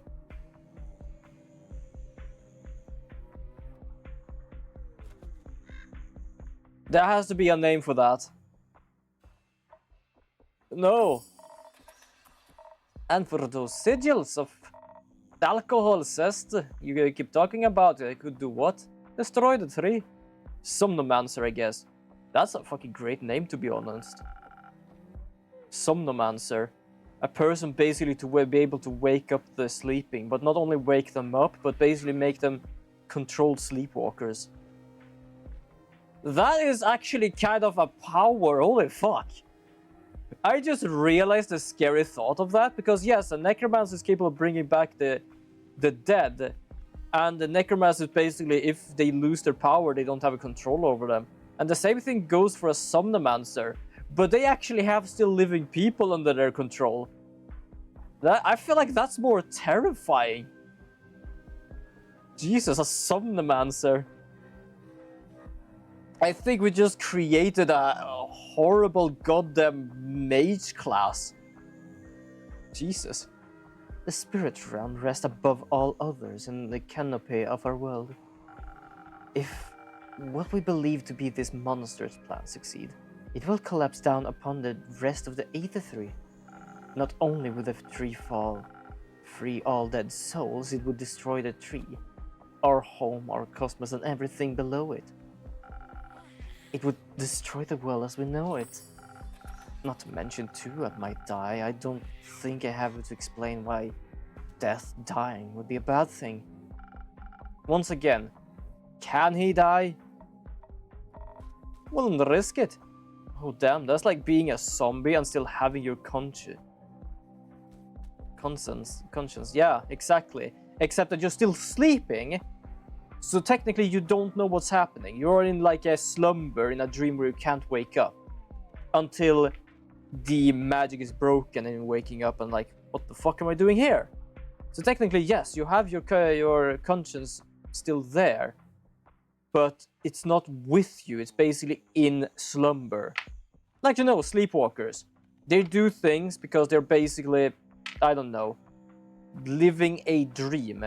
But they aren't technically awake. So that would be the same thing. They're like not aware of what they're doing, but they're still doing it because someone is making you do it. You're just sleeping. I believe this plot of his has to be limited somewhat, no?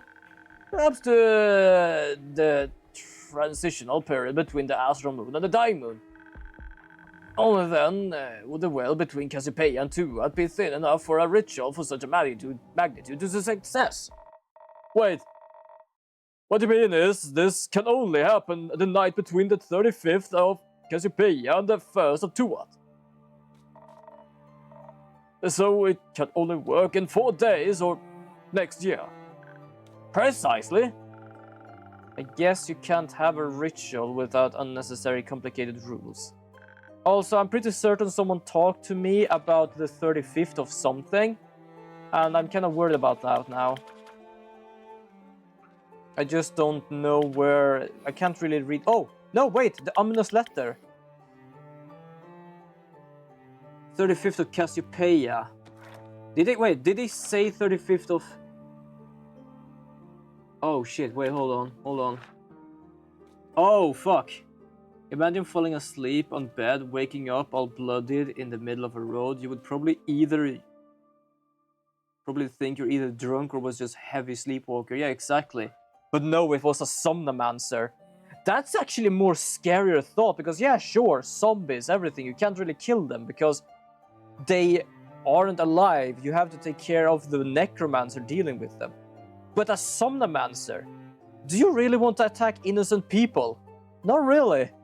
Fuck, that's actually really scary. But yeah, we actually got a letter from an old friend.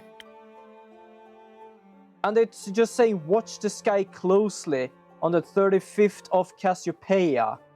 And the 35th of Cassiopeia is the day they are talking about. So we got a letter from an old friend that is apparently the one trying to do things. It is common courtesy. Clay, I have been wondering.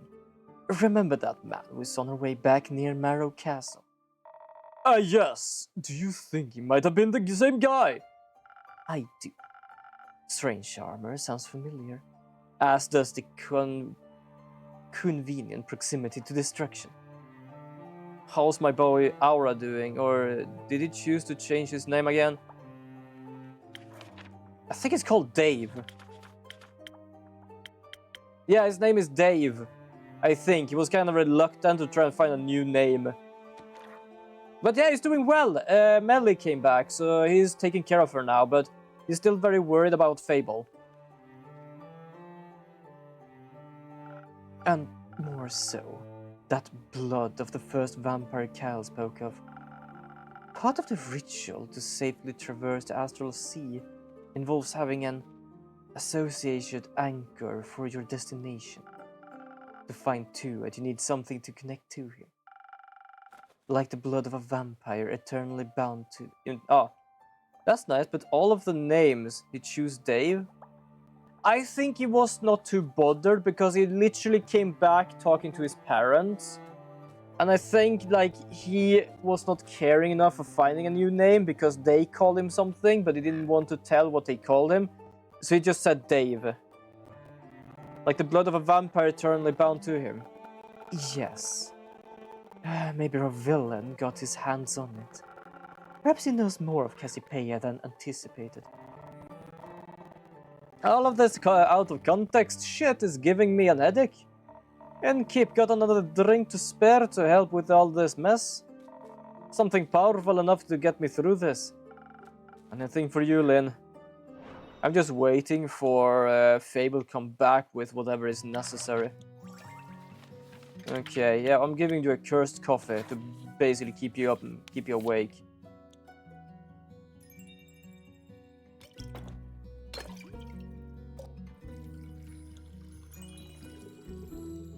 But yeah, it changed to Dave. Kinda angry at the Melly first for going away, but yeah, they just said sorry to each other and just went away. I like how this game just goes up and down, like, oh, someone's disappeared, why aren't you helping me? Because I can't do it the way you want me to. Then I'm going alone, like, please don't, like, everything just being completely mess. Everyone just looking for her. Then she comes back. Like, I love that it's basically a wave of things. It's like, not just like, oh, we're gonna go further and further up the ladder of complete destruction. And now we're just doing happy, and that's it. It's just like going a bit like, here you have story of just death and destruction. Oh, here you have of them just reuniting again. Like, yay. I put all the strength I have into this drink. Enjoy. I think you just put a part of my sanity back together. Thanks for that. Anytime. So, This madman. If we can't get the axe, if he can't get the axe, he can't kill the spirit dragon, right? Correct. Great, let's stop him from getting the axe then.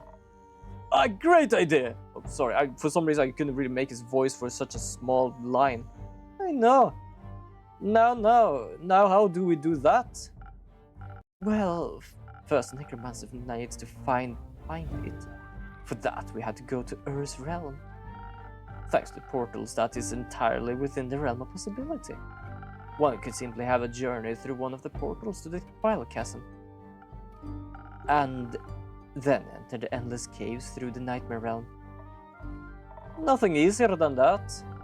Didn't Melly see some weird new bones way markers near the Twilight Chasm portals in the Moon Swamp? Could he be there to remind someone, say a necromancer, of the way to the portal? They could. Good. The moon pools are much easier to reach than Boreas. We could catch the necromancer before he ventured into the chasm, and most certainly before he gets the axe. Great. Let's go beat his ass. Hold on. What if you don't succeed? I have faith in you, but he sounds powerful. How about a backup plan? I hate to say it, but you're not wrong. Ah, thanks for looking out for us. If you manage to stop him from getting the weapon, we stand no chance of fighting against him. Even your divine strikes would be no match, Miss Hanma. That is true. We could need an incredibly powerful weapon to match his. Not sure if it is enough, but I do have a sword I got from my baba. Let me see it. This remarkable craftsmanship, infused with minor divine power, is incredible. But I'm afraid even this cannot rival the Great Axe's any capacity. Well, if we could mix with the dragon fire. What? Do you happen to have such a thing on your hand, young lad? No, but I know where you could find some. The ever-burning flame in the Highlands is dragonfire.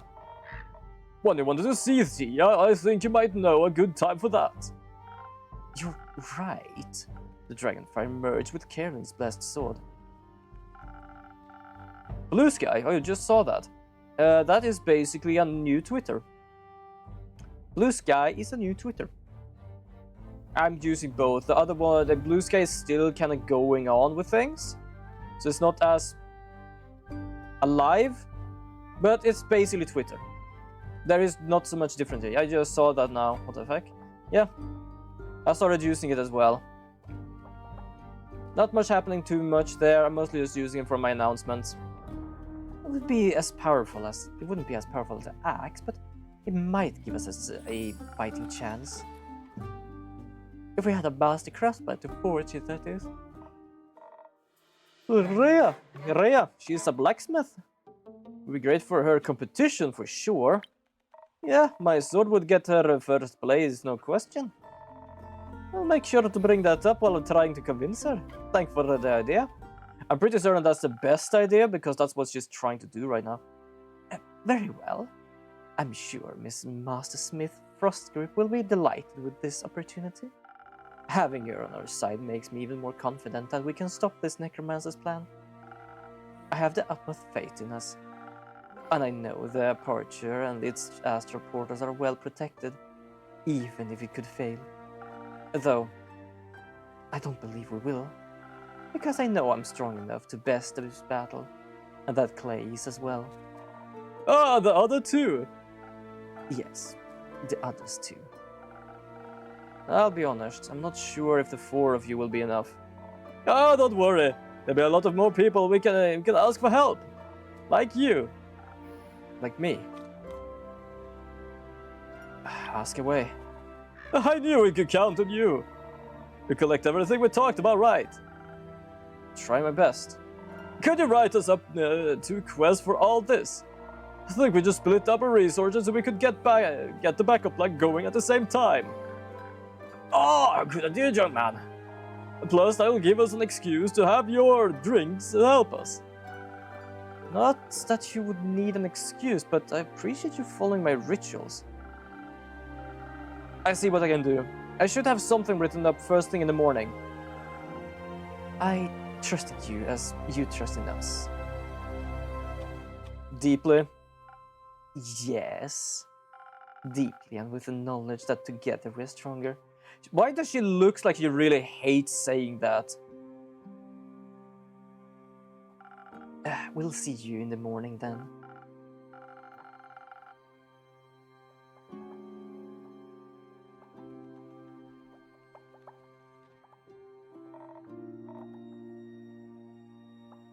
You're right. You got that right. Let's go. Everyone going. I cannot miss out on more possible details. I should see you in the morning, innkeeper. Thank you for all your help. Let's save the world, alright? Let's play. Good luck.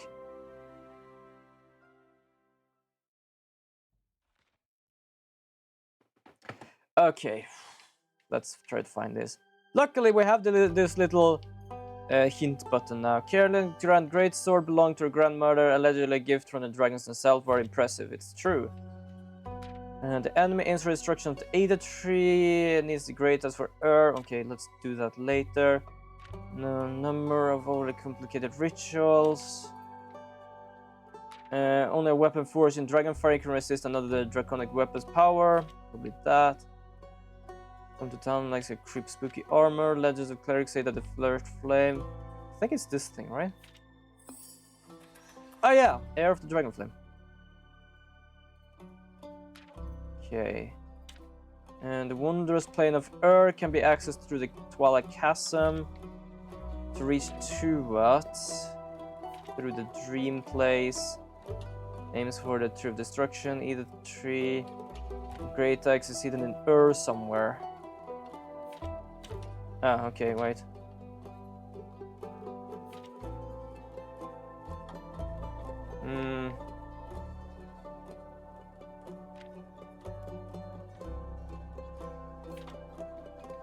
The undead marching and mere destruction. Capital wrapped in root. The undead can't seem to get enough fiber. Huh. To reach to it. This one. There you go. How to get to the Twilight case. So we still have. Oh wait, we have more. Holy shit! Okay. So I guess this undead, this thing, because they were actually gnawing on it, and then this thing. Damn. That was a cool S just now. Not gonna lie, surprised it's a multi-dimensional symbol.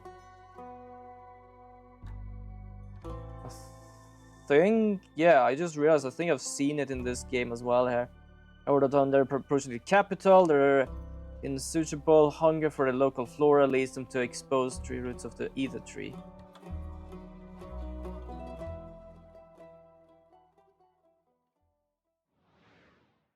We managed to actually make 3 quests. Good. Yeah, I think somewhere in this game I've actually seen that before.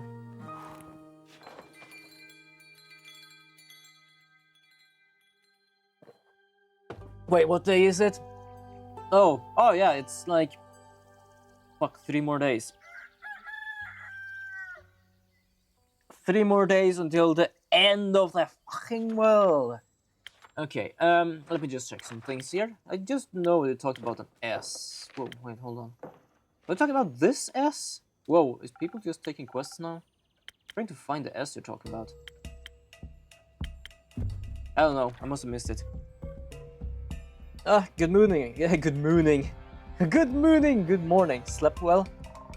Not good. Rating ain't gonna do it, keep it. Give me your best line, I'll hear all of them today. Top of the morning to you, adventurers. Yeah, too cool S was on the quest notes. Oh, yeah, right. They do that in the corner. That's why I saw them. I got so confused, like, where did you actually see them? Because I know I have seen them. Wait, do we have these two left? Okay, fair enough. Go on. Peace and contentment be upon you, travelers. Sweet water and good berries, friend? Alright, enough. You seem to be in the high spirits. Not after you get a chance to work on the project of a lifetime. I'm glad you're so passionate about this. Hope you didn't give Lynn too hard of a time convincing you. Nah. Once I mentioned Dragonfire, it would have been harder to stop her from going on the quest. I was just thought to find stuff to find there. Didn't take you for a nighttime soup enjoyer. I'm not, usually. I can't be persuaded though, with the right soup and company. Wait, do you still have? Yes, you still have the earrings. I assume your quest for comfort food turned. Oh, I assure you, the quest for comfort food turned out successful. Well, not at all. It was thwarted by the shadow of night. There is Raya promised me we would endeavor to make a shortbread another day, when the sun is high in the sky, when the stores are opened. I need to make you that sword first, enough. Did Carolyn update you on what's at stake? Sure did. Those sigils of alcohol excess don't know what hit them when they see my newly forged weapon. It's a sigil of Alkahest. Gesundheit! I love that even though they're helping, it's like, we don't give a damn what it's called because I don't think I can pronounce it anyway. I assume you worked out a game plan? More or less. Not like we got a lot of info in that quest of yours. Sorry? Aye, you worked with what you had. Well managed. Though that ever-burning flame of Leviathan sounds more like a myth than something real. That's exactly like something you need for a mythical weapon capable of saving the world. Ah, still, I assure you're okay with forging a sword for this care. Yes, it's the right thing to do. That wasn't what I was asking about. Believe me, I know a thing or two about the importance of an heirloom. That's fine. It's just... I wonder if you still feel the same connection to my Baba when I look at the sword afterwards. Eventually everything she gazed at in life will be gone. Don't you think she'd like looking at the sword of Kerlin the hero? Oh, there was quite a wonderful ring to it. I didn't know your grandma, but reforging the sword with Dragonfire saved the world. I think she would have been mightily proud of you. I think I'm gonna have to make Ria's voice like Carolyn's, except I don't roll my R's. Just because of the yeah. I'll make sure that the weapon is the best enough to swing this side of the ether tree. You have a competition to win after all. Exactly. I was thinking all night about the technique to use. The design ain't exactly final, but I'll finish during our trip to the Highlands if I'm fast enough. Ria, are you doing okay? You never heard of giving someone time to think? You seem to be putting a lot of pressure on yourself. This can't just be some simple run-of-the-mill weapon. And there's so much to decide before starting the forging process. Hitting, quenching, tapering. Ah, on the 5 Varakin heat treatment techniques. And the 5... Wait. That could actually work. I'm surprised you still remember those. Certainly. Fuck. Now I'm starting to roll everyone's out. Technically I do roll this out. Certainly. You were passionate about the method. Fuck, everything is rolling R's here. I'm just losing their voices. I'm just stoked to get a weapon made by you, Rhea. If it's you, I know Baba's sword is in good hands. You seem to have the forging part covered. Anything planned for the rest of the quest? Right. Since we don't really know much about who or what we might be guarding the flame, we're taking X along. She been counted any defense of the magical sort. As of how to get to the highlands, Clay and Tia couldn't come along, so let's hope Aya is up for helping us with her tree travel thing. Seems like you got your bases covered. You as the main fighter, Ray as the craftmaster, Hex and Bias magical support, and Kyle as Kyle. I'm afraid I won't be able to fill the role in this time, Innkeeper. I tried to dismiss myself, but the mere thought of my dear Evelyn hurt and alone, or worse. It struck me with a torment strong enough to make this undead heart of me bleed with worry. No matter what transpired between us, all I crave was to know her safe. But to allow my dear friend to march into danger alone was no less distressing. It was almost inconsolable the entire evening. I didn't want to choose one side, only to lose the other forever. That's when I slammed my empty bowl of soup down the table between us. We weren't gonna go off and die just because he took his eye off us for a few days. And yet, that very fate had struck me several times in the past. I said, well, too, I'd be damned if we never get to see the master weapon. Doesn't matter if I have to shoot my way through that fucking tree myself. I heard the dead have a taste of bark anyways. It was as those words washed away most of the anguish that was ailing my soul. Surely, it was time to believe in the future.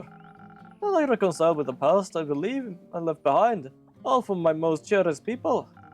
As long as I didn't forget along the way. But we found a workaround for that. Flashcards! I just need to pull them out and be greeted by the wonderful cards prepared for me by Ray and Carolyn. Even though they may be far from me.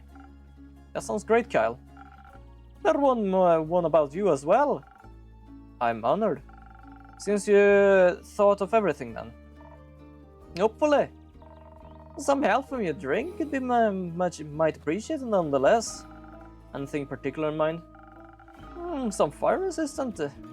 Like it'd be coming pretty handy. That does sound reasonable. We could focus on agility if we're already going in that direction. I don't think we want to take whatever traps we run into head on. And some strength to it as well for anything we couldn't avoid. And the fire resistance could definitely help with forging the weapon as well. Though the ghostly berry I bought you yesterday, I wouldn't mind some invisibility either. It might give us some imaginative ways to deal with whatever challenge we had up facing. Concentrating on the intelligence too, to take full advantage of what sounds like a good option too. Hex would like that. I bet. Knowing him, there is an equal chance of his ideas going right or horribly wrong. If things go south, we'll need a charm to talk his way out of anything. This way the Revelin will be stunned by the most captivating entrance. This sounds decent. Some intelligence could also help with figuring out those techniques you mentioned. And maybe design, I guess. Alright, Inkip. You're looking for your best burst in to help us with this decision? Is it going to be dexterity with some strength? As a backup and fire resistance, or should we approach with intelligence and a small dose of charisma if things goes really wrong? And some handy invisibility? Well, if you're asking me, let's go with the invisibility one. I'm kinda curious about that one. So we need something with this. I would say, let's actually go check something. We have this. Yeah, that doesn't have any strength. We need some strength. So we need the Last Whisper for this. I'm gonna do the Cool Last Whisper. I don't know why I read Cool Last Whisper. I just read Cool S in chat and that was happen. And they did say invisibility. Oh, that's adorable ghost berries. I'm gonna pop one in. Now I kind of want to make one for my tavern thing, my beginning the stream thing. The problem is it brings up that thing as well.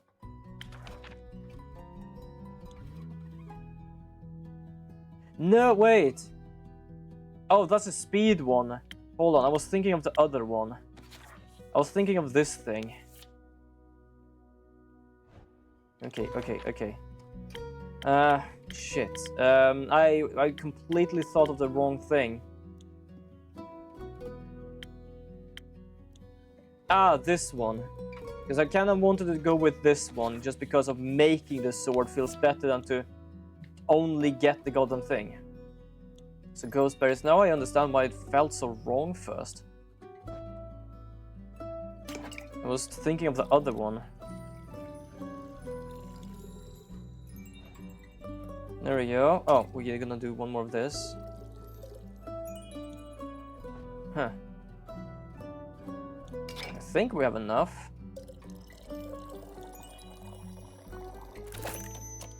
Yeah, peak sunrise with a little ghost berry in it.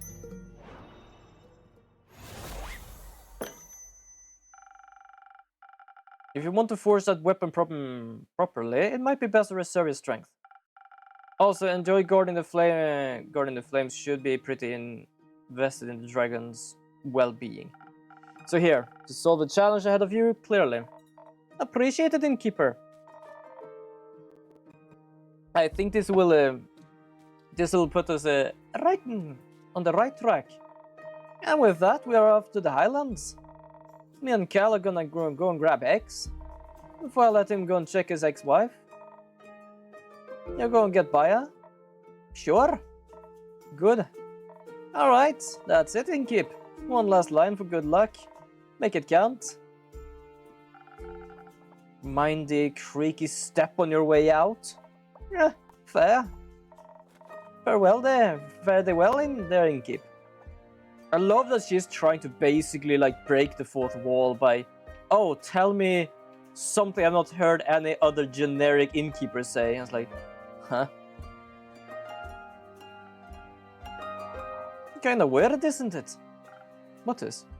There's going to be a battle for the fate of the world. But Elfie ain't even here to worry themselves stupid about it. They'd have loved this, I think. Not impending doom, but always getting together and defeating evil stuff. Make sure to tell those guys heading to the Twilight Portal, keep an eye out for them. I will. Good. Suppose it's time for me to head out as well. Stay safe, Lynn. Always, Innkeeper. Yeah, Fable is still somewhere, not been able to find them. Still looking for Melly, which is safe, which is a problem. Innkeeper, we have returned. I can see that here. I was awaiting you. Though I'm surprised to see you here, Jade. Yeah, well, Miss Holyhead, though, dragged me along. Some shit about finally doing my part. I distinctly remember you expressing open interest in our plight when we were talking to Iniko. I believe you asked multiple questions that indicate your desire to help. And I remember asking how much you'd pay. And you said nothing. So I said no thanks. And yet you didn't resist coming along. True. Do you have better jobs lined up, Jade? Not yet. Iniko and I are eyeing something, but I guess we have some time to kill. Perhaps Iniko can cause some chaos on their own way, and then... Unfair. I have to work while they get to have all the fun. Well, excuse me, if having saving the world as priority over your fun. You're excused. Jesus. I assume you have written us a quest, Innkeeper? Oh, I have. Take a look. Quest taken! Excellent work. I knew it could count on you. Is there actually an MMO where you can like open a tavern or something and actually make your own quest? That would be kind of interesting, wouldn't it? Or you could do something similar.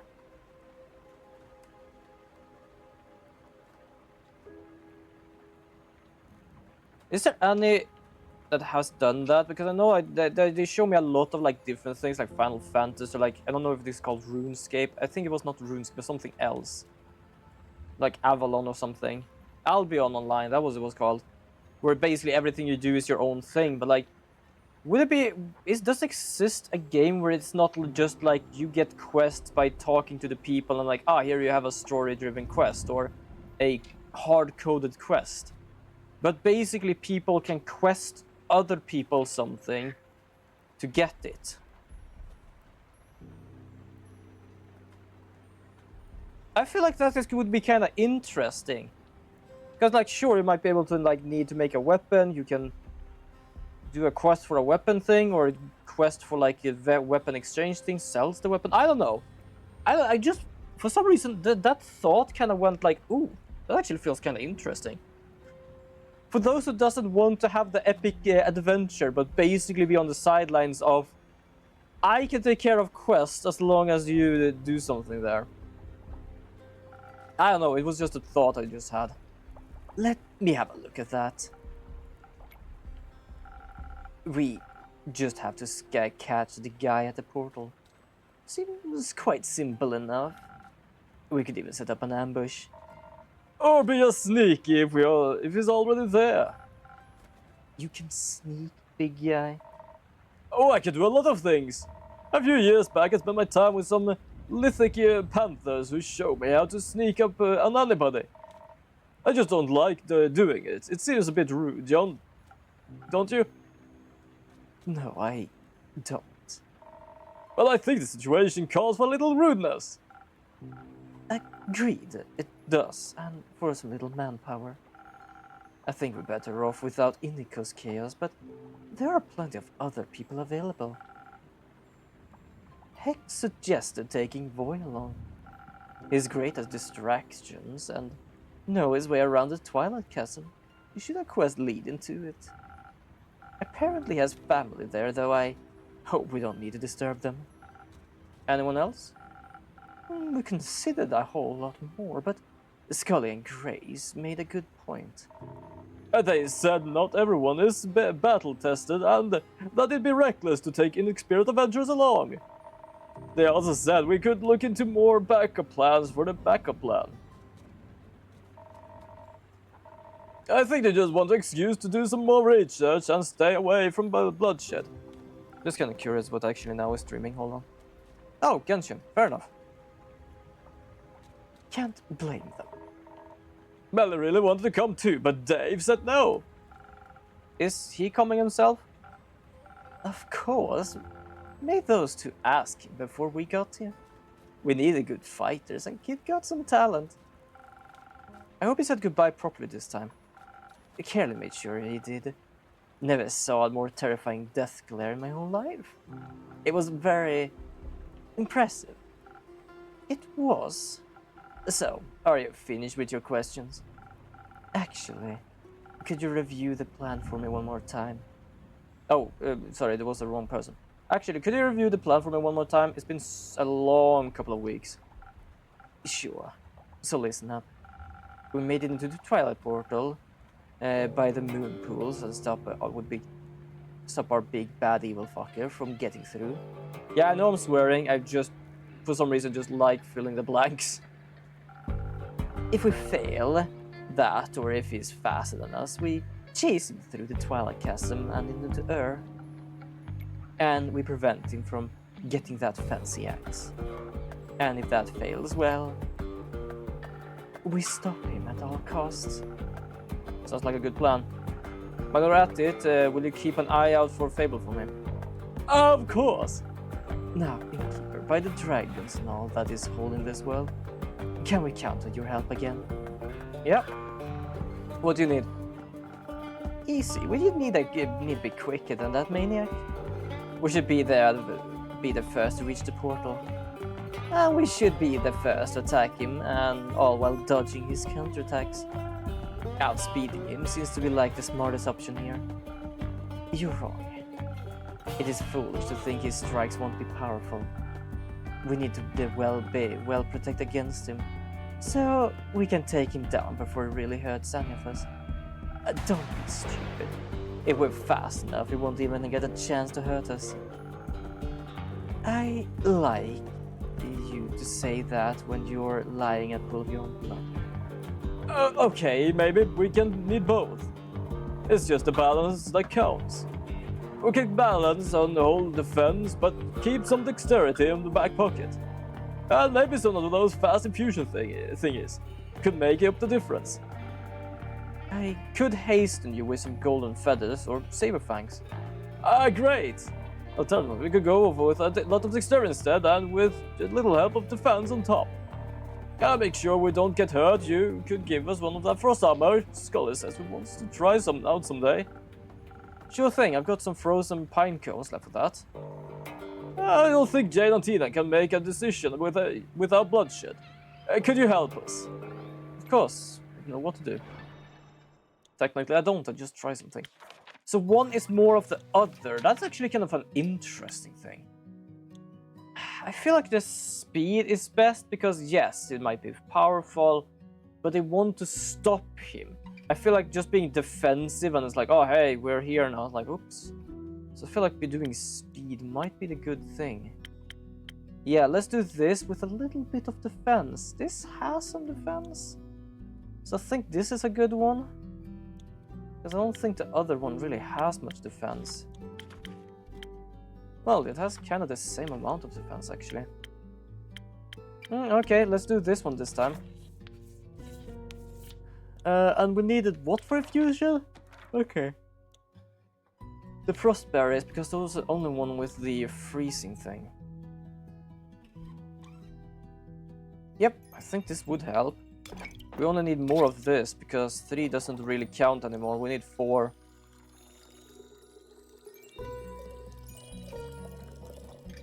There we go. Because then we also get a bit of brain. This should be good. Because it has some defense. It doesn't have too much defense. Let me just check here a bit. Because we need a full one and a little one. And yeah, we only basically have this one to go with, or the other one. So this one is good enough, I think.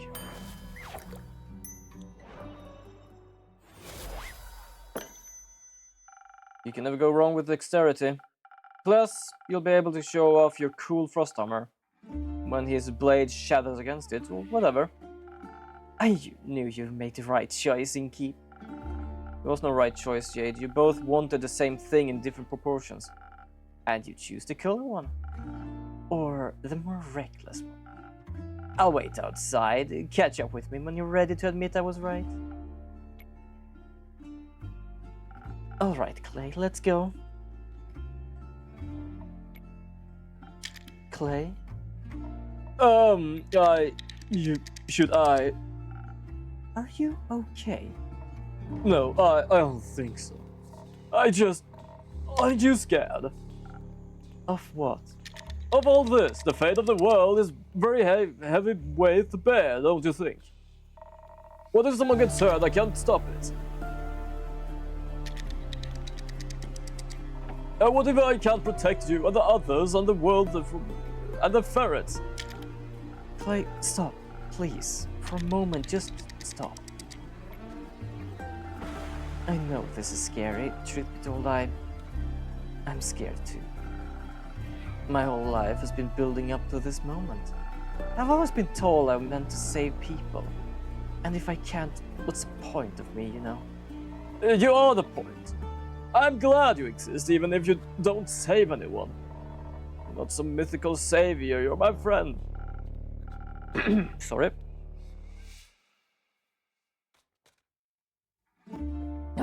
And you're mine. And I'm a little less afraid because I have you with me. It taught me how to see value myself as a person, despite all the weight of my shoulders. I wish you could do the same for yourself. I promise you, together we'll get through this. And we'll save each other and our friends and the whole world and all of the ferrets. And the innkeeper while we're at it. Thank you, I appreciate being included. You're enough, Clay. And you don't have to worry that you're not. And you too, Tia. Don't think I'm excluding you two. I wouldn't dream of it. Having you to believe in is all the strength I need. Can we still hold hands on the way there, so it's a little less scary? Of course. That's kind of adorable. Oh wait, she has taken off her friendship bracelet, but he hasn't. And remember, you can never lose me. Your bracelet will always tell you exactly where I am. And if I get lost somehow, despite your impeccable sense of orientation, mine will help find you too. You just get lost looking. Maybe I'd have to ask Jade for help. I'd do that for you. Oh, thank you, Tia. You're a great friend. I'm getting a feeling they're more of a friend. Oh, so are you. Yeah, she has fallen for the big muscular dude with less brain cells. Alright then, best bud. Let's do this together. Best of luck. Ah, we won't need it. I still love that they are a little like just between people kind of thing. Yeah, I love it. You must have made them some good drinks, innkeeper. I never seen Clay that determined. Try my best. I have to say, Grace, I'm surprised you're not accompanying Hex to see every burning flame. She didn't want to stop studying these magic spells. She thinks she might help us solve all this. I think what might help me right now is a drink. Something that may get my thoughts flowing gracefully despite all this mess. Give me a moment. Yeah, so she's a human side and she's 45, so basically she's a 45. But the other one is basically 46 or something, but it's much younger. That's an interesting thought I've never really seen, I think, or not much of. That being a half-elf doesn't make you a half-elf. That's like a very interesting concept. That they are twin. Well, not they're twin. They're not twins. They are basically siblings. But one is a half-elf with elven side, which makes it. But like, I'm just gonna show you to just compare here. Let's go here. Hex and Grace on the other side. Yeah, here. So Hex, for example, Hexagon Hex. He's basically 50 years old, but he looks like he's 20 or even younger. And he's a half-elf. But then we also have this one, also half-elf. But she's 42 and looks 42. And that's because she's a human half-elf. While the Hexagon Hex is an elven half-elf. I don't know why, but that is kind of fascinating thought, that it actually are like one part is less stronger than the other. Oh, I just realized this is the wrong drink. Here you go, little bud. Drink up.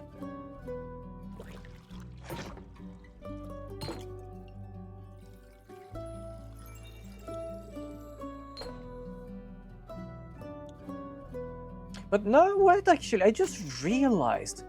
I think changeling or something. I just thinking of the rune of... No, not rune of Symbarum. That's not the one. Oh, right. They don't really have an English name. Or at least I don't know the English name. But it is a game that we call the Song of the Sword. But it's called Forbidden Land in English. They basically have a half-elf, but they also have another side of half-elf, which is the more weaker part. But I think they still have the blood of elf, which means they actually live longer anyway. I don't think I've ever tasted the Tangler as delicious as this. You tasted the Tangler? Mandy, would you like a drink as well? No, thank you. I already had 3 hot chocolates today. I think if any more magic enters my system, I'm going to eat the sun. Sorry, but just like me imagining her being just a little kid and having this enthusiastic voice, and just like, if I drink any more magic, I'll just eating the sun. It's like, I don't know why. I'm just laughing each time I hear her talk. We're reading her talk, basically. On to another topic then. I've heard you formed a research team. We did! Obviously, Grace and I are the leaders, but we also recruited Scully and Archie. Archie? Wait, Archie? Hold on, who was Archie? Fuck, I completely forgot who Archie is. Scully I know because they used to be working in the archive. Archie? Oh, Archie! Yeah, well, he's not really a scholar, but he does like to write books, so that does make sense. Oh, and Una said she wanted to sit with us and crochet while we work. What a great excuse to help. She insisted we don't call it helping. Of course she doesn't. Rufus is helping to us too. Who's Rufus again? Sorry, there are sometimes I do forget the names of the people in this game. Just trying to like remember everyone here. Rufus. Rufus? Oh, sheepfish, right. Rufus is helping us too. His wool is so soft it calms everyone down. I wish Dave could help us join us too. I guess he's busy fighting the mean guy. But he promised he'll be back soon, so... And he better keep that promise. What are you looking into anyway? Melon mentioned spells. Are those the ones Hex found in the tower? Ah, yes, those exactly. He stayed up for all night decoding the formulas, but as soon as he figured out what they were about, he lost interest. So I picked them up. Most of them were rudimentary, all things we already have in our spell books. But two stuck out for me. Care to educate me? Which one would you want to hear about first, teleportation or soul binding? Soul binding, please. Hex brought some home a glass case with a glowing floating scroll inside. After we got it out and removed all the protective runes, he was pretty disappointed. A riddle-locked glass case and protective runes. Seems like someone didn't want it to be used. I'm pretty sure I know why. It describes pulling souls right out of people's bodies and binding them to objects. Completely volatile magic and dangerous, I assume. It's been a little hard to translate. I'm trying to figure out any side effect it may have, so I can convince Hex not to use it whenever he's slightly inconvenient. Sounds difficult, but I am sure you'll figure it out. What about the other scroll? The other scroll? One of the scrolls he found has a powerful teleportation spell. Now, I fancy myself quite equipped at conjuration magic, but Hex finds it boring. He picked up the scroll because he assumed that the golden runes meant it was special. He was right, but I guess I didn't have enough fire for him. More special than soul binding scroll? No, but this is special enough. I think, if cast correctly, it could get you anywhere in Asteria with incredible accuracy. Even to protect places in other planes, but I'm trying to figure out how to use it without destroying myself. It requires more mana than people usually have on bodies. So you think it'd kill its caster? Almost certainly so. It still has a lot of promise. Maybe I can modify it. Best of luck. Oh, thank you. The Hex also brought back a lot of the wizard's personal notes, diaries and such, retailing of its exploits, of his hopes, dreams and fears. When I have some more time, I think I'll be able to adopt a deep dive into who he was. Maybe I can even put a little exhibition together. If Voy and Inico let me borrow some of their magic items. I doubt they dare refuse you. I hope not. I want some magic scrolls of my own to decipher. But first we need to finish this research, just because we need to figure out what to do if it's just nice to have something to do, is all. Plus, I'll take an excuse to hear more of Scully's Everbloom stories. He's trying to figure out what we can reverse the sigils. That'd be neat. Maybe we can duct tape them back together. I don't think so. With Archie's help, I also made this whole board where I can collect and connect all of our clues. Specifically,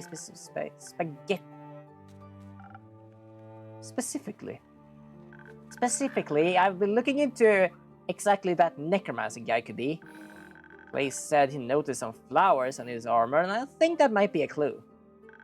Maybe it's a florist. Or they're a zombie flowers. Oh. Or he wants to destroy all the flowers.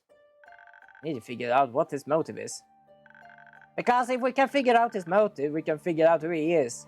And then we can figure out his weakness. Not that we'll need them, because Dave and others will... What did they say? Kick his abs?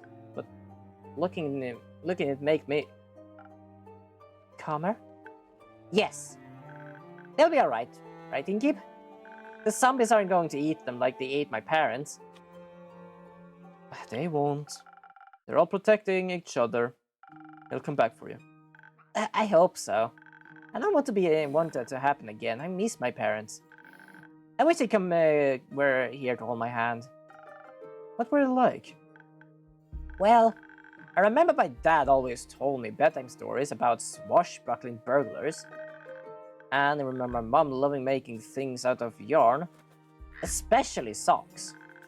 They're really nice and cool, and I love them so much.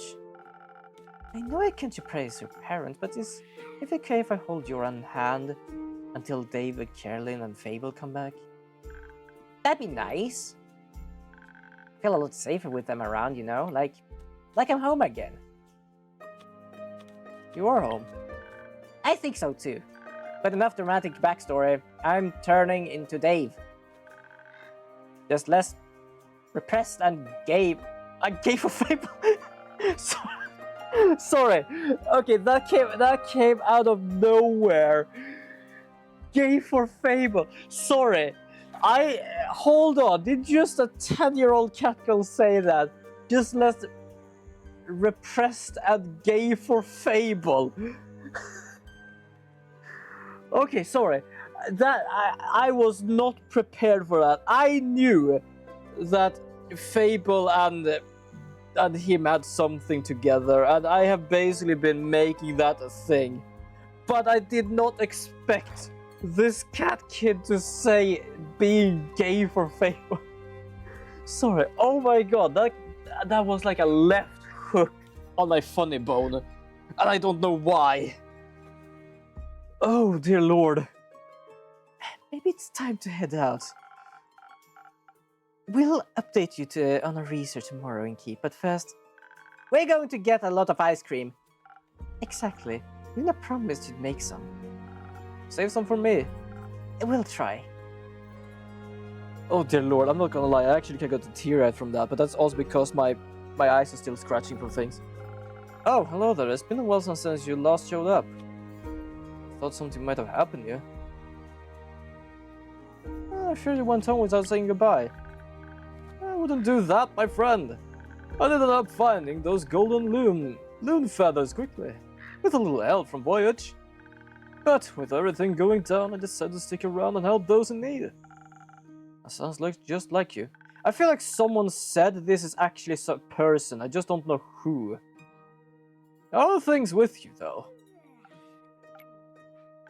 You don't need to say much to me for me to know what that face means. I mean, I've seen it once or twice before. This is something I do for you. Wish there to be done, Quincy. It's like everything is in limbo. Like dancing on the edge of a blade. One wrong move and it's all over. Something like that. Would it help if I asked you for a drink? Maybe. You know what always helps me when I'm feeling down? What? I get got Quincy's hot chocolate. Here, after all I've heard, you might need it more than me. Thank you, it's kind of you. Now go on, make me a drink. This one or another one, whatever you like. I don't really do a voice so much for him because I think it's just a character he pops in now and then, and I have no idea what to give him for voice. Okay, let's make the hot chocolate just because I can. I can give this to Merlin afterwards. Probably nice. Okay, so something with speed. Definitely not that. We can't have anything with a minus right now because it's gonna fuck us over completely. Well, except for this one though, because we don't use that kind of weapon. We can do 2 of these. Then we are gonna... No, that's the weapon thing. We don't need that. We do this one. Is this how we make hot chocolate? This is more complicated than I even imagined. Hot chocolate. Mix everything at last once. Okay, we have now done every single drink in the game. Holy shit. I couldn't wait to try it out and try it right away. Oh well, you replicated it perfectly. My hands and heart are warm. Want to sip yourself? You look like you need it. Maybe later.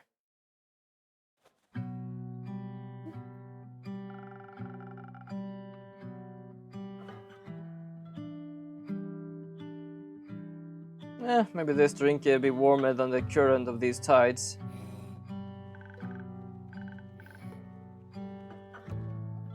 It certainly is. Thank you, Innkeeper. Of course. So, how are you? Well, I'm just numb.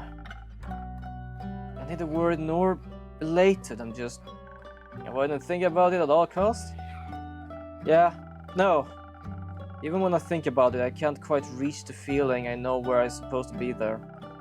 It's like I'm stuck floating around in some glass case, watching the stars fall around me. But no matter how hard I try, I can't reach out to touch them. I can't figure out whether I want to touch them, I mean. That certainly seems to scare you, worrying about the world and other people. It's been a while. I don't think I'd care again. I want to, but... Could just happen. Yeah, just like that. Without my consent, I might add. The heart wants what it wants, and sometimes what it wants is friendship. Well, I want to see how that's so scary. Can't see how that's scary feeling. Some of the things are on the line now, perhaps more than you might have bargained for. It was easy when I just looked away. How would you rather look away than help your patrons, friends? No. But now I have to face the fear of losing them. Oh, funny. Funny. You need to swear to me you were done with fearing death. That you had nothing left to lose. Sometimes lying to yourself is easier than lying to others, I guess. Yeah, I keep telling you so myself. I just feel stuck in an endless cycle. There's no way out that doesn't tear me apart. I'm really curious of who I am because we speak right now like this has happened before, and I'm just like, I'm getting tired of it. Would it help to know if we felt like that at some point in our lives? I really know. Well, let me leave you with this instead. Let me come at the price of loss, but the inevitability of a loss also comes with the reward of love. You can't lose something without having loved it. And so you should love whatever it is you fear to lose. Those are the moments that matter, the moments that makes you feel your life worth living. Besides, you have the power to set out for that cursed cycle anytime. Do I? Write your own story, my friend. Don't doom yourself because you think it's what you deserve. I forgot how good you are at giving advice. Makes me a bit nervous. I'll get there eventually. I hope so. Thanks for checking in. I think I needed that. Of course, please don't stop reaching out. The safety of isolation is not worth the loneliness. I try to remember that. I better. No, I heard the night market is close by, and I really don't want to waste this opportunity, so don't let me hold you back. Until next time. Oh yeah, he actually has 3 fingers. I didn't even realize that. I'm gonna check something, hold on, because I feel like it is someone that is meant to be someone, but I don't know who, and I am so fucking confused about that.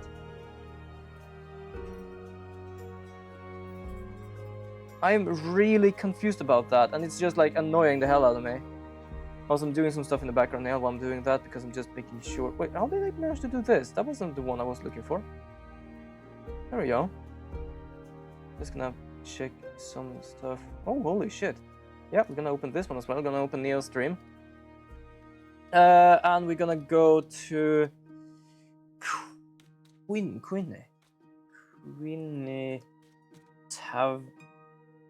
Tavern Talk. Who is that? Oh yeah, it's a collaboration apparently. Quincy and Minty from the Lucky Griffin are going to be a part. Oh, so wait, so Minty is also not. That explains why we only see them now and then, but don't interact with them too much. Like with the other patrons here, we interact with them, like we're giving them drinks, we make them go on quest. But these two we basically don't interact with too much. Quincy and Minty from Lucky Griffin are going to be a part of Tavern Talk. They will whistle the way for us in to meet you, the innkeeper. Wait, what is the Lucky Griffin? Hold on. I am so confused here. What is this? Is this like a...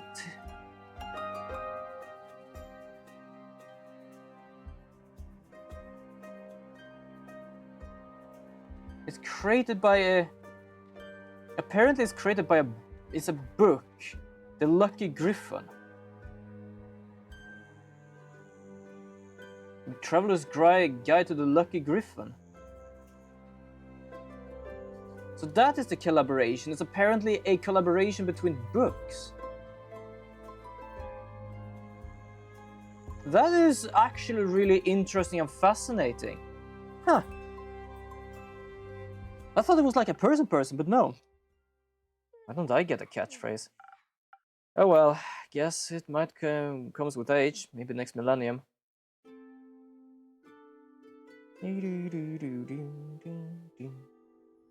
Who are you? Oh! You're the evil person. I know that because for first of all, dark armor, flowers. Hello there. Greetings, traveler. Come and catch up with your pals. Nice armor, is it new? No, does it seem familiar? The flowers certainly do. Did you keep my books?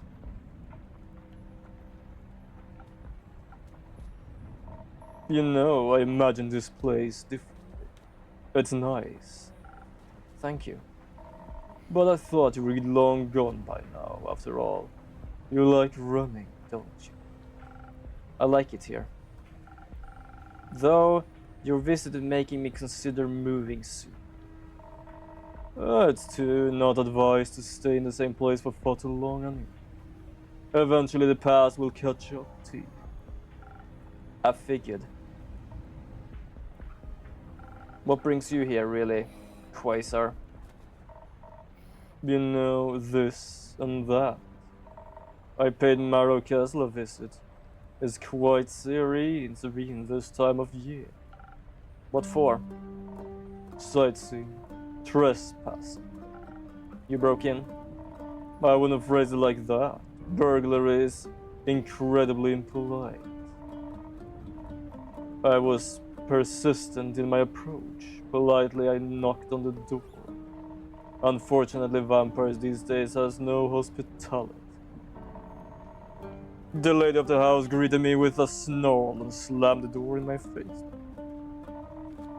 Not like that stopped me, but I found it quite rude. So you did break in? Obviously, as a last resort. There was something I needed more than manners. As expected, she wouldn't give up her precious relic free. So you killed her? Would have, but no. The rat escaped. In the blink of an eye, she dissolved into mist. I always considered that to be a vampire's most annoying skill. But at least I got what I wanted. And that would be... Curious as ever, are you? That's why I made my job. What, being nosy? Something like that. I get to hear a lot of things. I get to hear a lot of things every day. People like to talk. You manipulate your patrons into telling you their darkest secrets. I don't manipulate, I listen. I'm all ears. What would Lady Evelyn have that you, Quasar Duskbringer, would want? Just a little more blood, ingredient for the execution of a grand design. Grand design. We were never ones to make big plans. Speak for yourself. Maybe times change you. Oddly enough, you still look... Oddly enough, you still look the same. I had to make sure you'd recognize me after all. How could I ever forget you? It seems like it was pretty easy for you to move on. It wasn't. Yet you're hiding. You ran away from everything that once mattered to build a life behind a counter in a shabby tavern. That's what you're here. Is that why you're here? To throw your accusations around? No. I guess I just wanted one last chat, now that everything comes to an end. And I'm curious how this old friend of mine is doing. So, how are you doing, friend?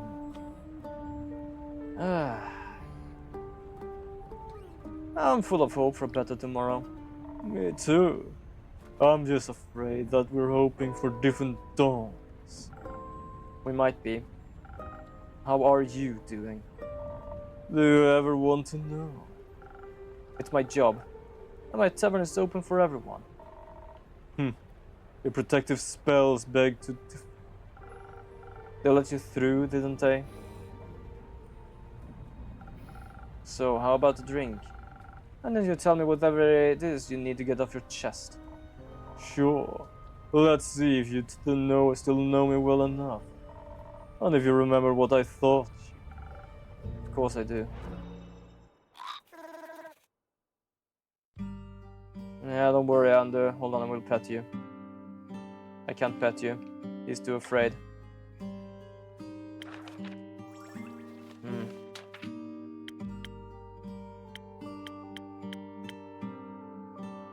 Let's go with 1,000 wins. Don't worry, Ander.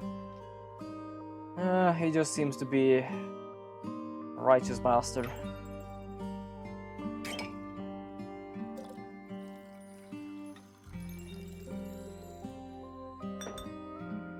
There we go.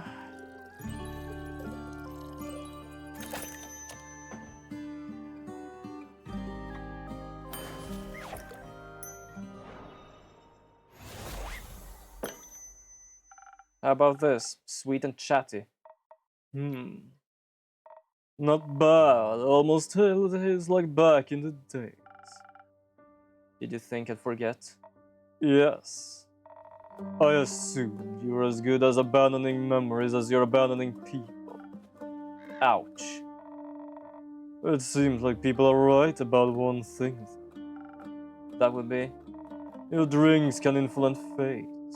They can't save people, but they can push them in a direction. Alter their destiny.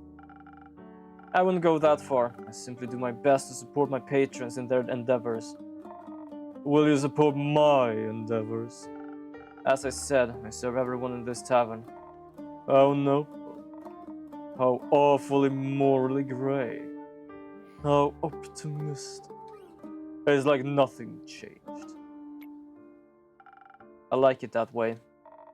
Making decisions for people, leading them to their doom. All because you can't help but wonder what a little entropy would do.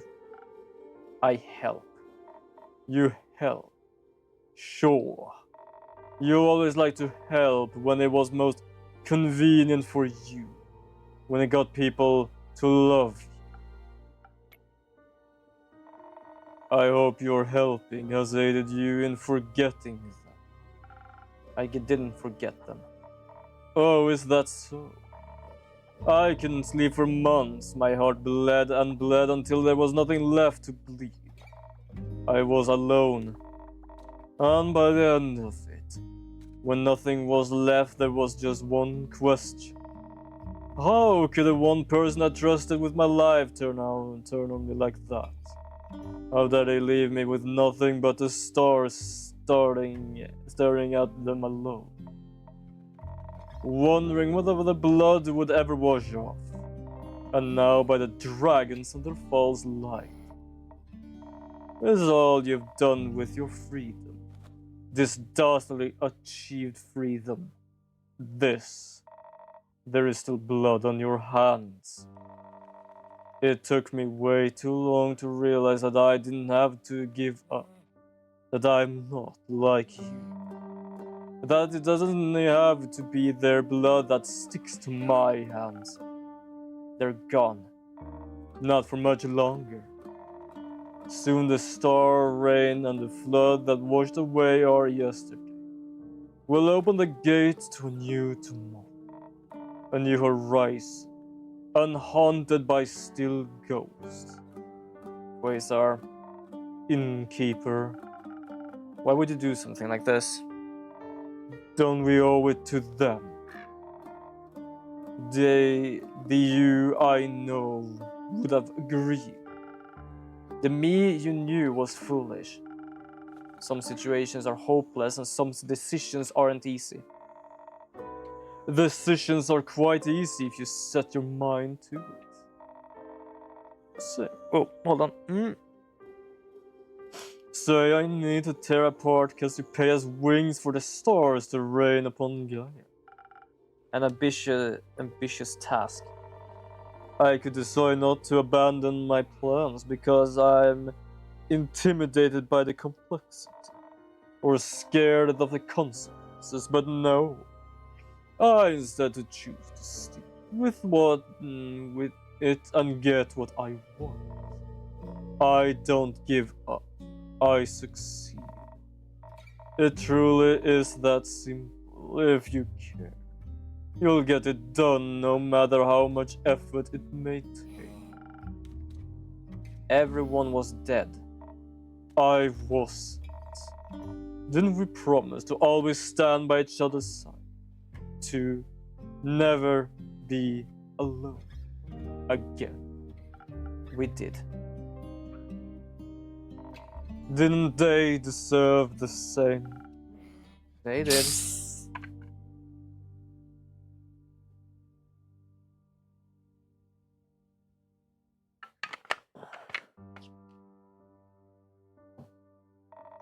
Then why are you here and they are? I don't know. Me neither. What did we mean to you? Nothing. We meant nothing to you. The home we built, it meant so little. That's not true. Do you still ponder about the meaning of life watching the stars? No, there aren't any anymore. It's better that way.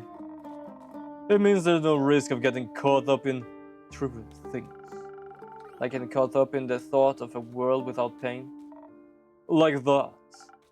So naive. So stupid. It meant everything to me. Don't lie to me. I have seen through the charade. Your tricks don't work anymore.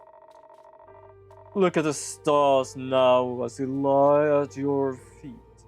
A declaration of your faith. An elegy to come to your cowardice. And demonstration of my endurance. Everything is said. Everyone will get what they deserve. Even your little replacements. Soon there'll be nothing more but a fading memory on the horizon. Feels familiar, doesn't it? They are alive, they can be saved. They're alive indeed. What you should ask yourself is for how much longer? And if the time comes, will you run again? No. But you sent them to their death, did you not? I sent them to stop you. I'm aware. Which reminds me, I'll have to leave soon before a little pawns interfere with my threads of fate. Gratitude, come on. It's time to go home. Well, did my controller stop again?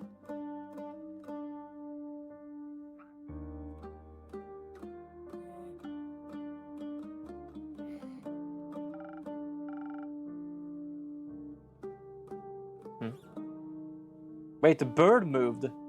Wait, why did the bird move? Interesting. Care to explain? I sent you a little companion so you wouldn't be alone. But I need her back now. You know I value my privacy. And I value the perfect execution of my plans. So that bird was actually a spy. What the fuck? Do understand that Andu probably likes chicken as well, you know? So thank you for collecting so much information for me. You don't have to do this. I don't, but I will. Anyway, I got somewhere to be. Speaking of which, my invitation. The offer still stands. Join me and watch as I repair what you have destroyed 30 years ago. Join me to witness the renaissance of times past. I can't. My place is here. What a pity. It almost pains me to see you haven't changed one bit. I moved on. You should try it sometimes. Spoken like a true coward. It's not like I need you anyway. Not anymore. See you soon, old friend. Or not. Yeah, apparently the word bird was a spy. Where's the dragon? The dragon I had on my shelf has disappeared as well. Don't tell me that also was a spy. It was a gift for some people. Oh, good lord. Okay. 34 of the astral moon. Oh shit, I just realized we're way over time, so we are gonna have to end the stream here before we continue anything.